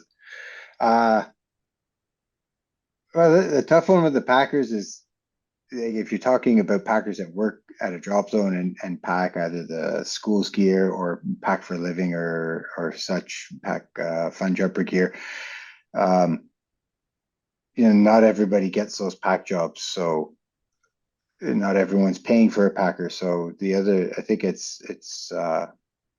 kind of stems all the way back to when you're teaching packing courses, and I think that's kind of where Dustin was heading with this one. Is that's a phase that we can easily bypass and look over when we get more focused on the actual details of how to pack a parachute in the initial course. But maybe as they're working through supervised pack jobs or something like that, then you can start maybe incorporating some of the nuances of actually looking at what you're doing, what you're touching, looking for known wear points and common damage that you see across mains, so that when people are packing their own gear, or if they do become packers down the road, that we can kind of add that in and they can naturally absorb that and start kind of carrying those processes forward. So awesome. And I love that you caught it because I read totally different as well. But yeah, when you have students getting their A license and they're learning how to pack too, it's really important that we're teaching the inspections early on. So Jake, thanks for catching what Dustin was actually asking. I have oh, go ahead. Hang on a second. I want to add to that because packing is very, very important, and knowing your parachute and your equipment is important. I think everyone should have to pack, Allison. Okay, I think it's ridiculous that we could pay for packers. I mean, there's the times I've used them. Working in an industry, we all use them at a time. You're on big waves, you use them. Okay, but for the most part, we don't understand our equipment unless we actually pack it, right? So and when you pay for a packer, he's not actually looking at your equipment. He's not helping you. We see a lot when we pack our parachutes. I think it's very important that we not only help young packers pack, but we promote packing your own parachute. It does a lot for the sport. Okay, thank you. I don't know if it'll change my mind. All good. Although 2 high-speed bag locks, that might change my mind pretty fast. But Yeah. anyways, so I have some questions that actually have come to on my phone. So just to kind of go into them. So someone had a question about who can do rigging in Canada, and it was more specifically, so is it just CSPA and FAA riggers, but not any other country? So if you're from France or Australia, if you're a rigger from France or Australia, can you actually rig in Canada? So, and I'm maybe not understanding the question fully, but can other people come here? So say I had someone from Australia. We have lots of jumpers from Australia. If they have their own rigger rating, can they can get converted. We do a rigger conversion. Okay. You get that? So we bring them to our level. The level that they're at, we convert them to that level so they can rig in Canada. Interesting. So now this one. If you come for a trip, like I'm not sure the ruling on CSPA. Yeah, that's what I was just thinking. Is there? I never even thought of that from a range. Yeah, please, Jake. Jake, step in there. Yes. So actually, per the BSRs, if you're a CSPA parachutist or a Canadian resident, your equipment and you're jumping in a Canadian drop zone can only be maintained by a CSPA or FAA rigger. So if you're same thing, if you get somebody from the summer and say, "Oh, I'm a I'm a rigger in Australia, but I'll pack your rig for you. It's actually not legal to then use it at a CSPA drop zone. But if you are like traveling from Australia and coming to Canada, it is legal for you as long as it's packed in accordance with your country's regulations. As long as that country doesn't have a 365-day repack cycle, we still, if it is being used in Canada, we still require the 180 days, but it can be packed by a rigger of your nationality. That makes any Until it's sense. due for repack. Yes, and then if you're staying in Canada, then it has to go to a CSPA or FAA rigger. Okay. Thanks, Dave. So if they're staying, so just to clarify, if they're staying, say they're here for, work visa or whatever, and they're here just for like 6 months or a year, and they're packed from Australia, it's good until it actually comes to be due for a reserve repack, correct? Correct. Just be careful because some countries have 365-day pack cycles, so that's the only thing. Yeah, and I do know that they have to follow the 180-day pack cycle in Canada. Yeah, it is also in the PSR. Hey, No. Jake, I want to confirm that. So if a foreigner comes here for 6 months, right? Yep. He can pack his own while he's here? Or That no? kind of a bit of a gray zone in the wording. Okay. It says it actually refers to their nationality. So would assume that if they're here for 6 months and they are a rigger, then they're kind of maintaining that kind of chain of custody, so to speak. Okay. But it's a little gray. It sounds like if a jumper, the way it's worded, it sounds like if a jumper shows up with a rig packed from Australia, they're from Australia, they got it done in Australia before they left, they're good until it's due for repack. Okay, but now that jumper he's a rigger. But if the jumper's a rigger, then it's kind of gray because it talks about yeah, national. okay, that's good. Thank you. So, Yeah. Bill, obviously something to maybe make note to make a little bit clearer in there, because those are some situations that may or may not That's come something up. we need to look into. It's in section, Jake pulled it up.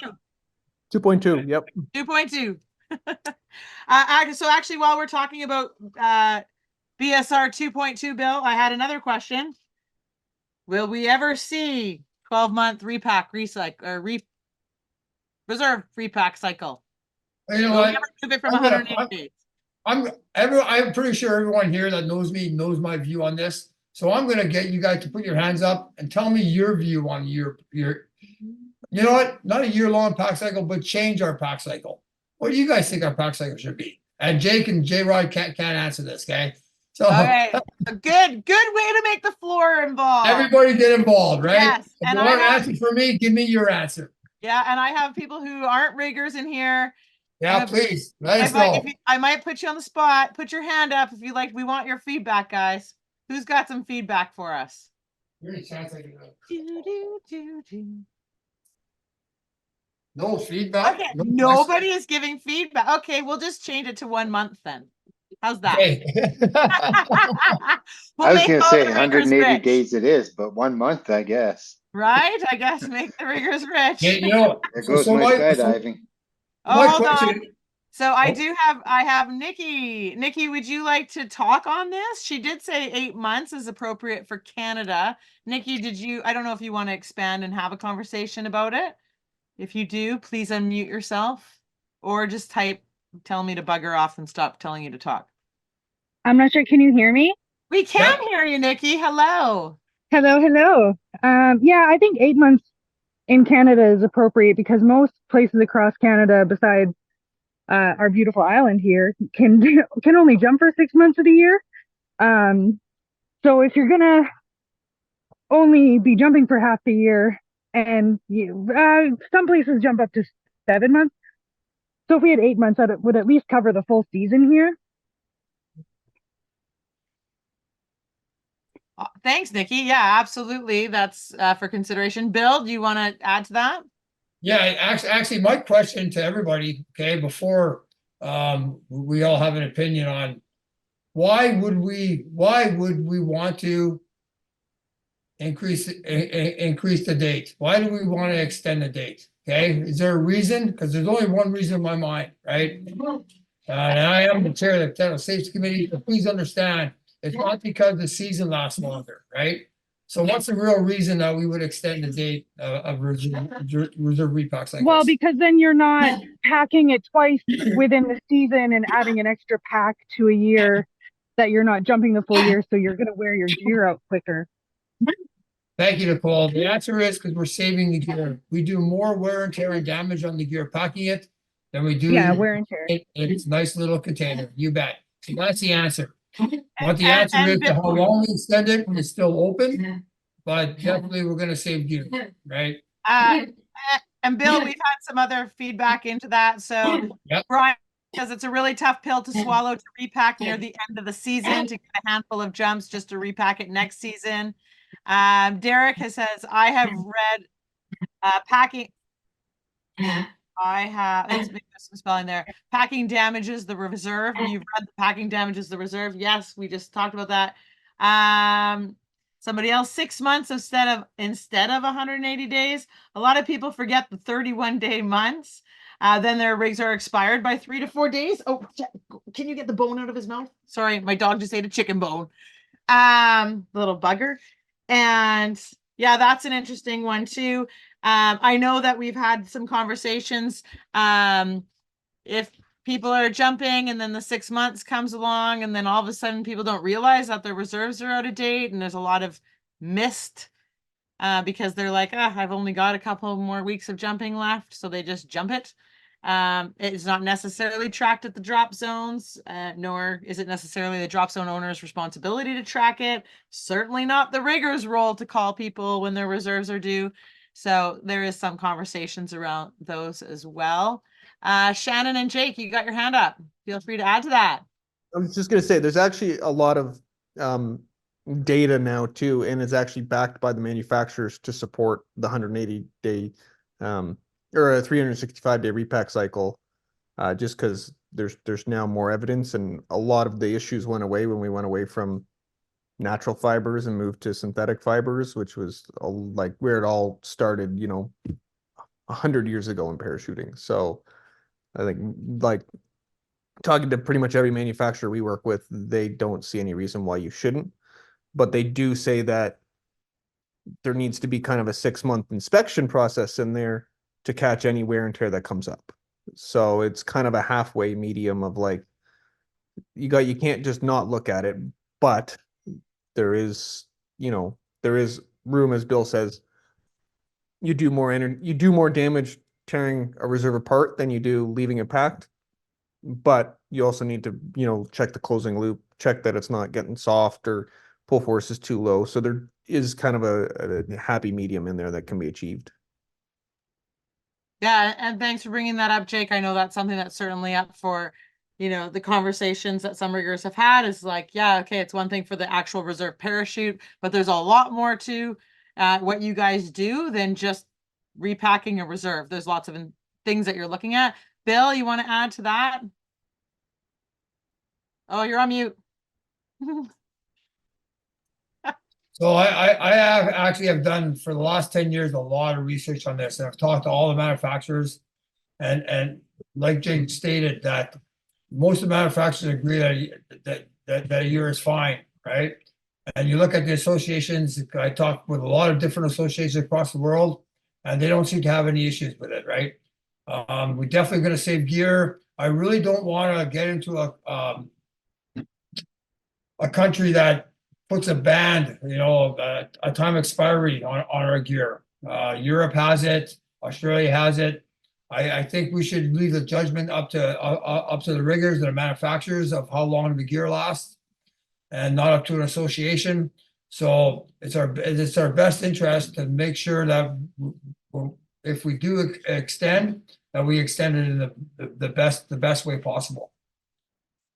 Cool. Awesome. J-Rodd, do you have anything to add to that, or? Yeah, my big thing's just I agree with everyone that, going in and messing with things does do, unneeded wear and tear on the equipment. My big thing is when with sport jumpers, they tend to not be as hard on their equipment as drop zones are.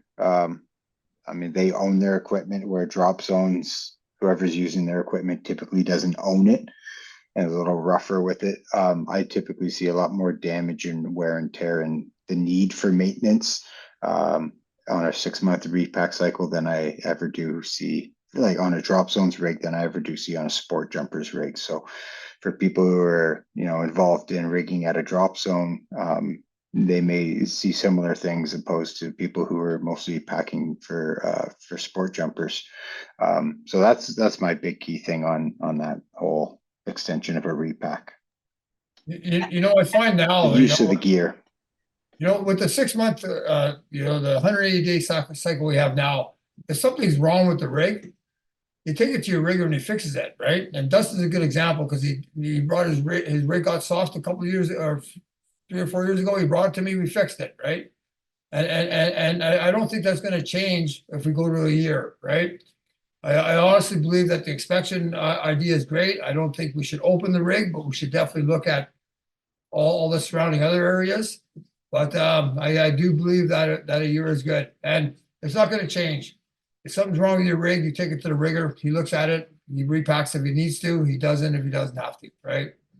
Cool. Awesome. And yeah, as someone, I also sit on the technical and safety committee, and I can tell you, Bill is very passionate about this, and there's lots of research done and being done. So definitely know that's being addressed. Another great question that has come up again with repacks is the 120-day repacks for exhibition jumps. And I know, Bill, we have you on there. Dustin asked the question. We also have, for those, Jake is also the CSPA governing GRC, which he deals with the Transport Canada and stuff. So I think combined between Jake and Bill, the whole 120-day repacks for exhibition jumpers. Why don't you guys take away some answers? Jake, you go, Jake. Jake, welcome to being one of the key speakers here as well. Oh, yes.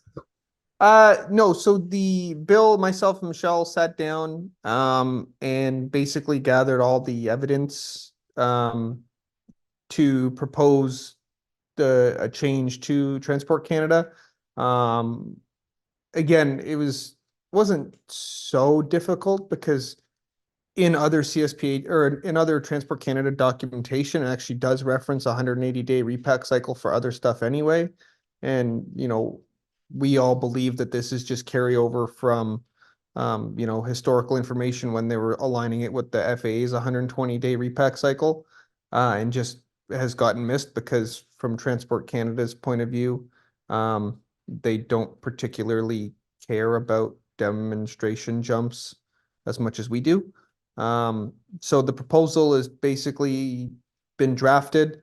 And then we're just back and forth with our main representatives within Transport Canada about when is the best time to submit it, when they are in the process of changing other rules, just a little bit like everything, like they go in cycles of when they're in, a big change to the regulation that happens once or twice a year. And then it's just a matter of slotting it in at those point when all the proper boards and committees and everything that need to review it are in place, so it goes a lot faster and doesn't get kind of lost. So as of right now, it's still 120 days.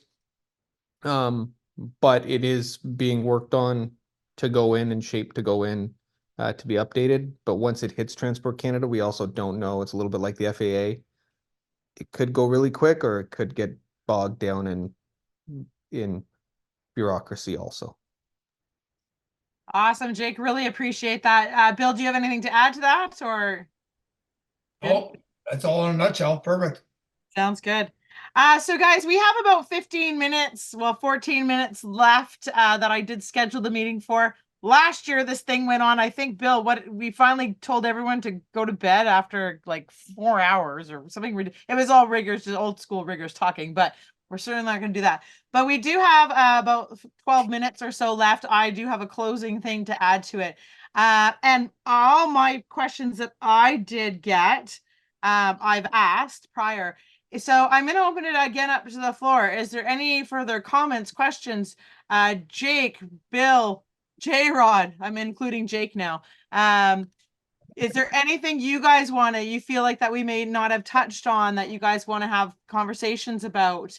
I'm really happy with the way that the conversation's gone. We've talked about so much regarding, personal accountability, the ability to say no, all of those kind of things, because they're just as important as the actual details of, packing a reserve.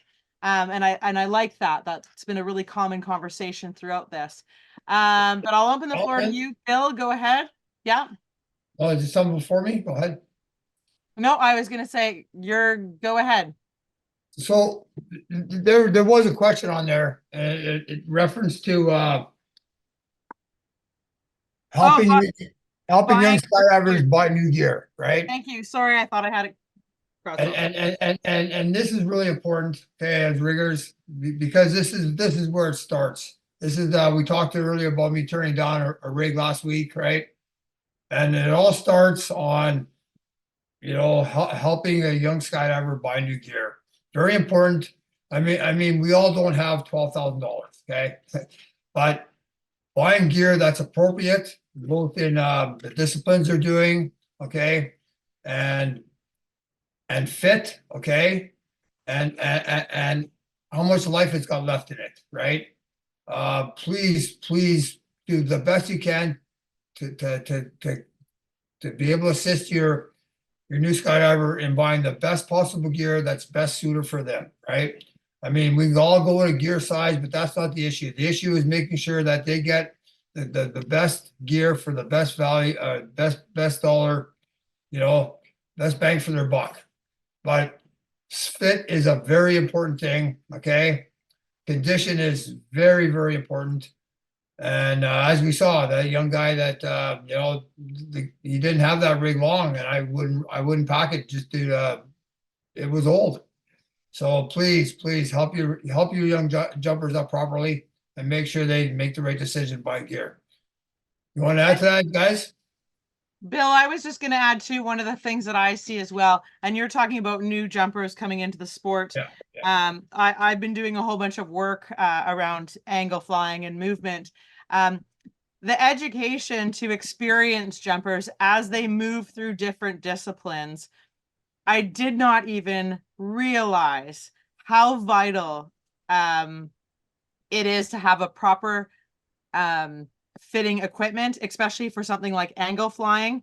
And I don't know how experienced or how knowledgeable some of the experienced jumpers are in doing that. They have the gear that they've been jumping for however many years. They've been doing belly. Maybe they're doing, sit fly, and now they're going to angle flying, and the gear does not fit properly, and it actually makes it more dangerous. So that's also something as well, that knowledge of your gear expands through your whole entire career of skydiving and throughout the different disciplines. So that's just something I wanted to add. And certainly, J-Rod, if you want to add something to that?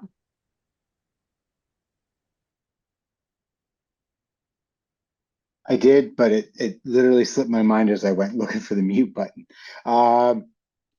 Yeah, I mean, the fit is key. I don't know how many jumpers I've seen, who've bought their gear used, and then you see them gearing up for an angle jump, and they've got the chest strap ringed down as tight as it can go because it's slightly too big, and like they're 3-ring to 3-ring across the chest kind of thing, and you're just thinking like, hope you don't have a preemie, it's gonna hurt. But along with fit, there's age and function, and like the technology's changed over the years, and sometimes buying that container from back in the early 2000s, it may seem like a good idea to them, but things have changed, and it's not going to necessarily go well with current trends, i.e. angle or wingsuiting or even head up, head down stuff. So keep that in mind when you're advising people.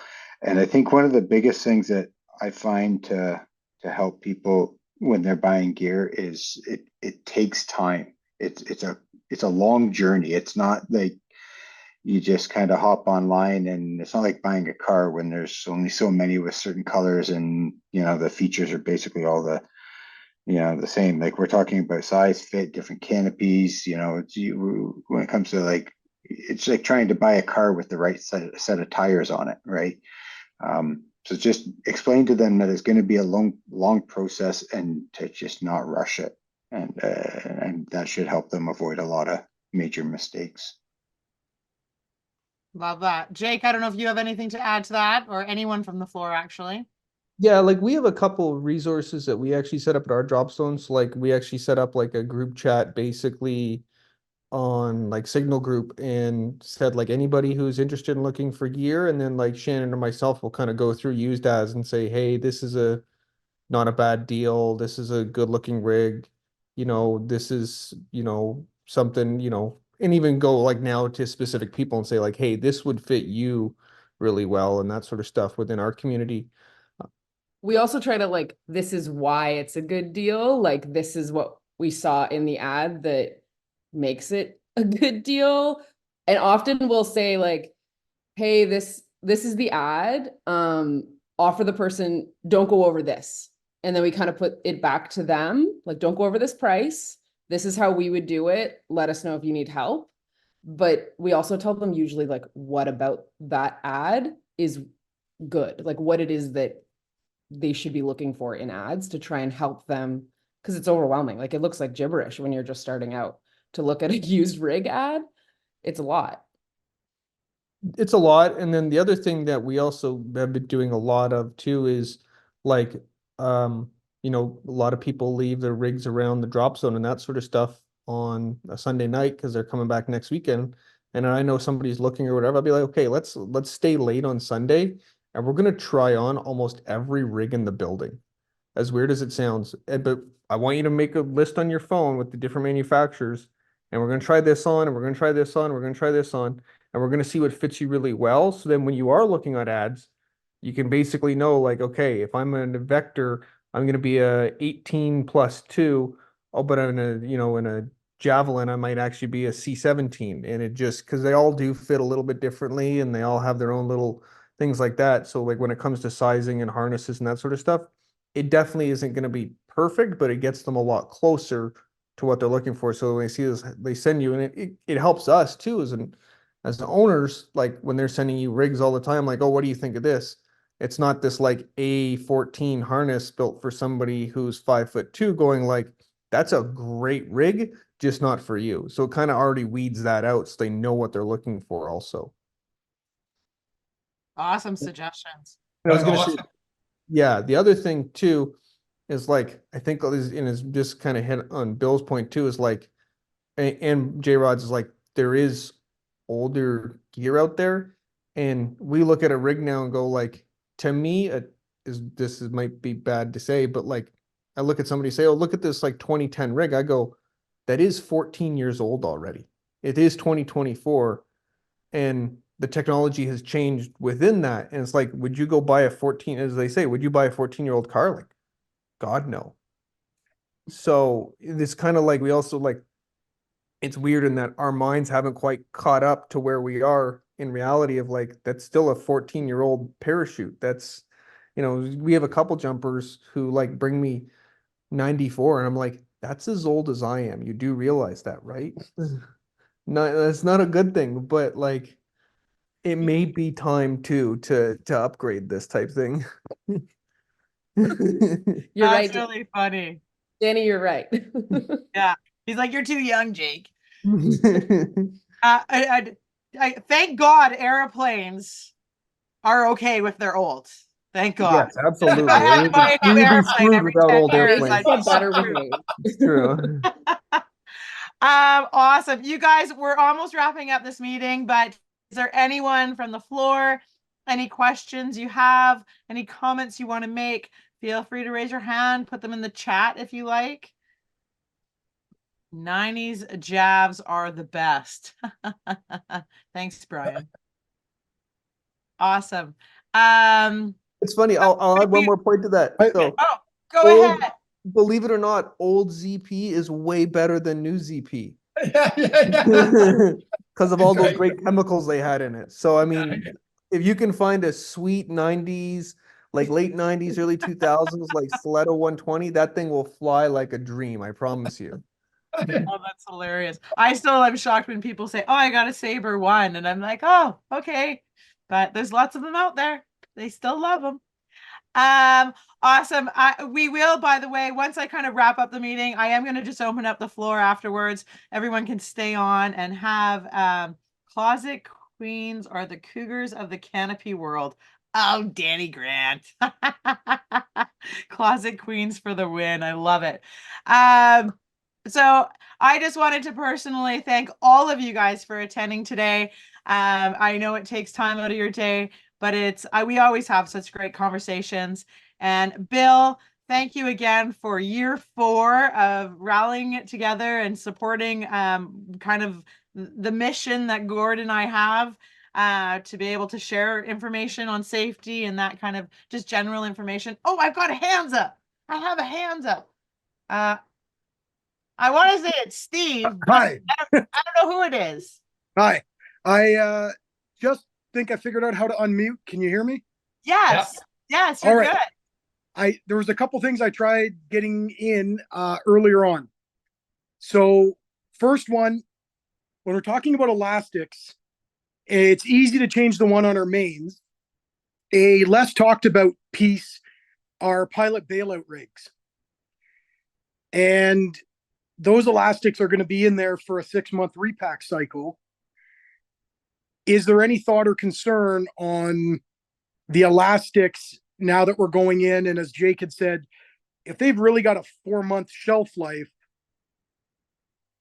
once we get them from the manufacturer, how does that affect a reserve parachute that necessitates elastic bands on a 6-month repack cycle?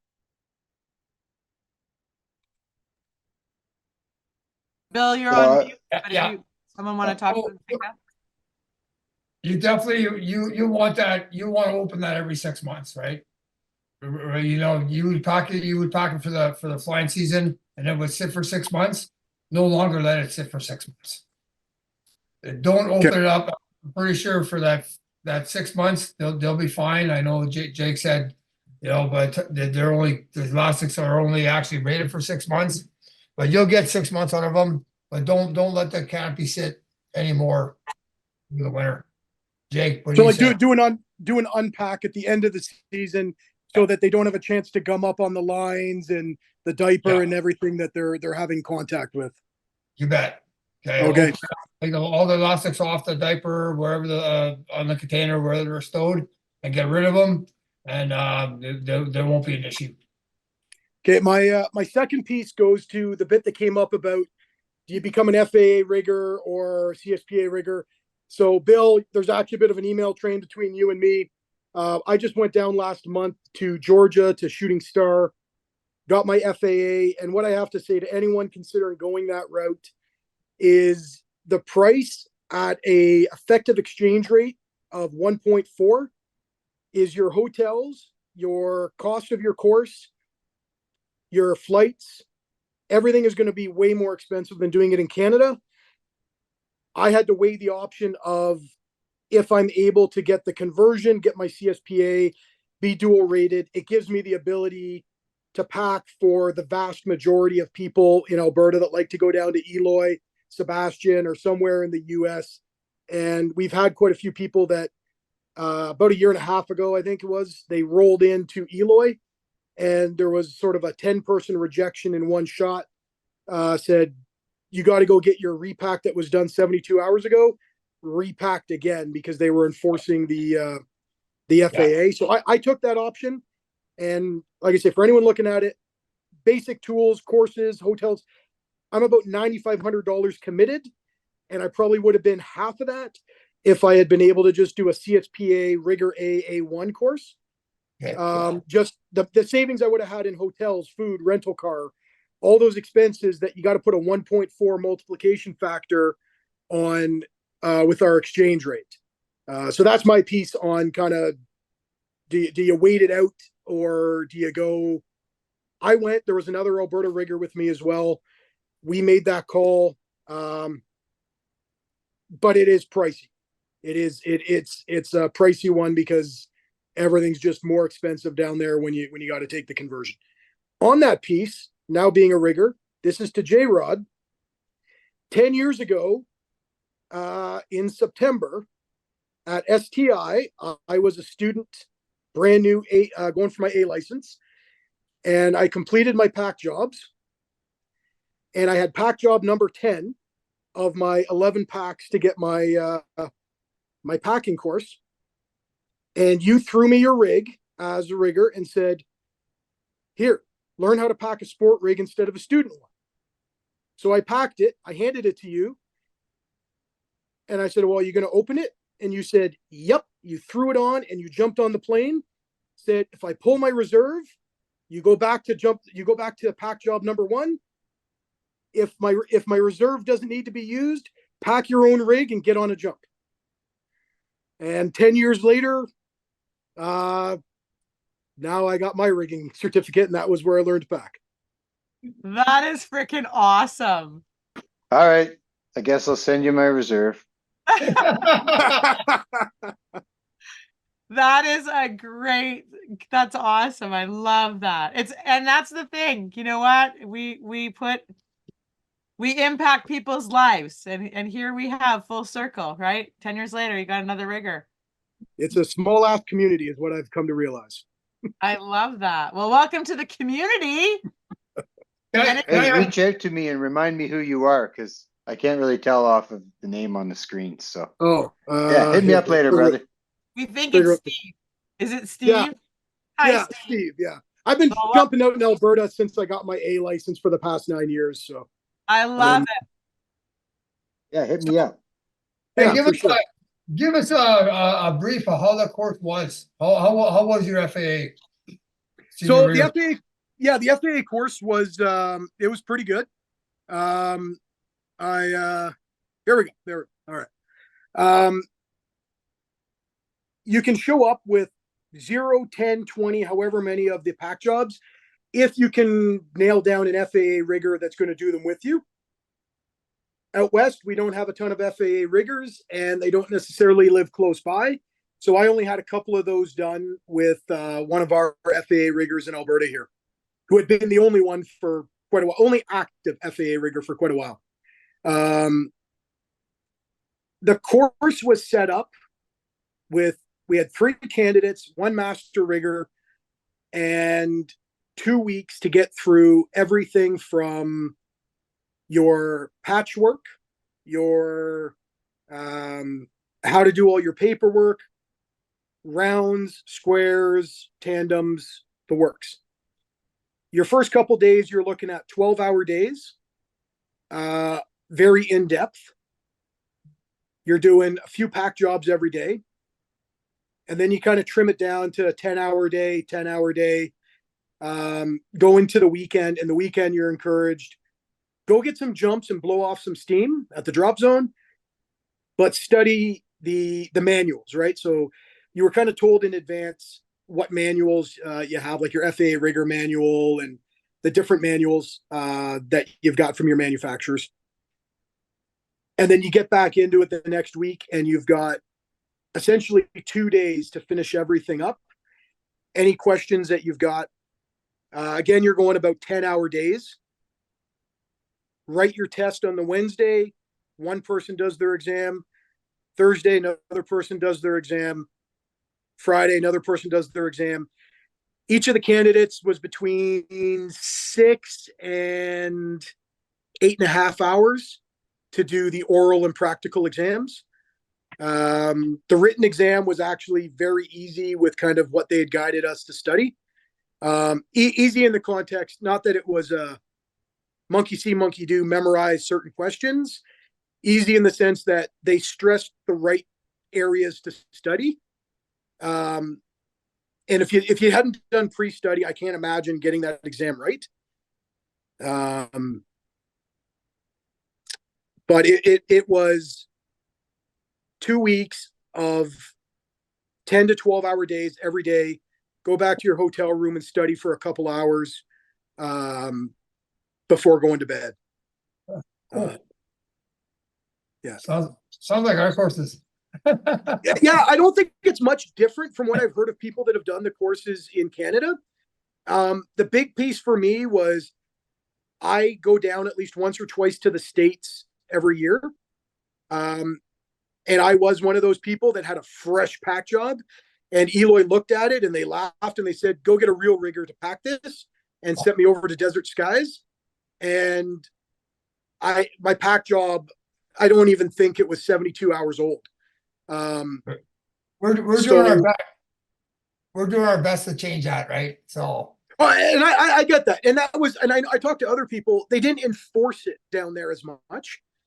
And when I was in Z Hills didn't, I made sure I got an FAA rigger to pack it. Actually, Jake, you're the one that packed it when I went down to Z Hills, and they couldn't have cared less. They just wanted to see that it was within 180 days. So hard to say, where the enforcement is going to be. But with it being hit and miss like that, I saw the value in getting the FAA stamp, and yeah. Cool. I appreciate that story. So we're kind of a little bit past time. I just wanted to add a comment when we were talking about the pilot bailout rigs. Do not leave them in the heat. Period. Sometimes people throw them in the plane because they're going to grab whatever. Don't leave those rigs in the heat. Store them inside the cool, like during the season is kind of that. I've been lucky in a way because I still have all the elastics that are still good, right? They're stored properly. I'm lucky that way because all my pilots rigs. Thanks for bringing that up early, actually, because all the pilots rigs I do, it's gonna be a mess, eh? When it all comes down with all these new elastics, that's awful. Okay, thank you. And Steve, do you have anything more to add, or because I know you said you were struggling up there earlier to get in the. No, that was it. Those were kind of my couple of points there, but appreciate the forum tonight. No worries. And I appreciate the story about J-rodd. I love that full circle moment. So what I am going to do, you guys, just so you know, I will keep this meeting going after everything. But first off, again, thank you to everyone who took the time out of your evening to attend. And for those of you who are going to watch this after the fact, thank you online. And Bill, thank you so much again. J-rodd taking time out just to come help answer these questions. Jake, thanks for being here as well to step in for an extra guest speaker spot. It's always appreciated. I'm just going to share my screen here for a moment and bear with me. Yay. Hey, so just so you guys know, again, this is part of the Skydive Vancouver Island virtual safety seminar series. We've been doing this now. This is year 6, 5, something like that. Next week, I'm super excited to have the wingsuiting safety seminar. We always try to do one that's discipline specific, and it'll be Caitlin Escott, Compton, better known as Compton. She will be presenting that. It is on Tuesday, April 23rd, 5:30 p.m. Pacific time. And then we wrap up the seminar series on the following Tuesday, April 30th, with the tandem instructor safety review. Now, this one we've actually been doing for 5 years as well. It's with UPT Sigma Vector Tandem examiners Erica Dufour and John Kieran. John is from Skydive the Ranch. It's really awesome because the ones that we have for the tandem instructors, it's a very the EP one they did last year, it's pre-recorded and it goes through all of the EPs. Now they have just like more conversational and more information. Like last year we talked ironically about, the ability to say no and your personal accountability as a tandem instructor. And a lot of that came from, lift your legs up, saying customers don't lift their legs up and all that stuff. So it was really good. So for those of you who are tandem instructors and want some more information, it's going to be a great one to attend as well. And also, we created the SVI Skydive Safety Seminars YouTube channel. And so all of the past seminars we have and the ones we will continue to have are posted in here. You can see them based on different playlists and all that, but it has all of our past safety day presentations, which are actually good for any part. They're broken out by each component that the technical and safety committee, the safety day recommendations from there. We have ones from instructor and coach seminars, obviously past rigging and packing panel discussions. Last year we had issues we saw with tension knots, so there's big discussions around that from last year's recording. And then of course the tandem one, and there's past discipline specific seminars. So if you want more information to spread along, there's one from Scott Callentine on wingsuiting. We had Nick Helfridge give one on canopy piloting a couple years ago, and a really awesome one from Derek Clausen on movement specific to angle flying and track. So I definitely encourage you, if you want to share those with your friends and yourselves, go back and watch those. And this one will be posted on there. Our past ones from this season already have been already up and running on that. So again, on behalf of myself and my husband Gord, Skydive Vancouver Island, I thank you guys all very much. I hope we have a safe year, and I hope the communication always stays open. Yeah, I just love the flow of this. I'm going to stop recording the call somewhere here. And oh, there's some posts here. And then we can certainly have open conversation from there.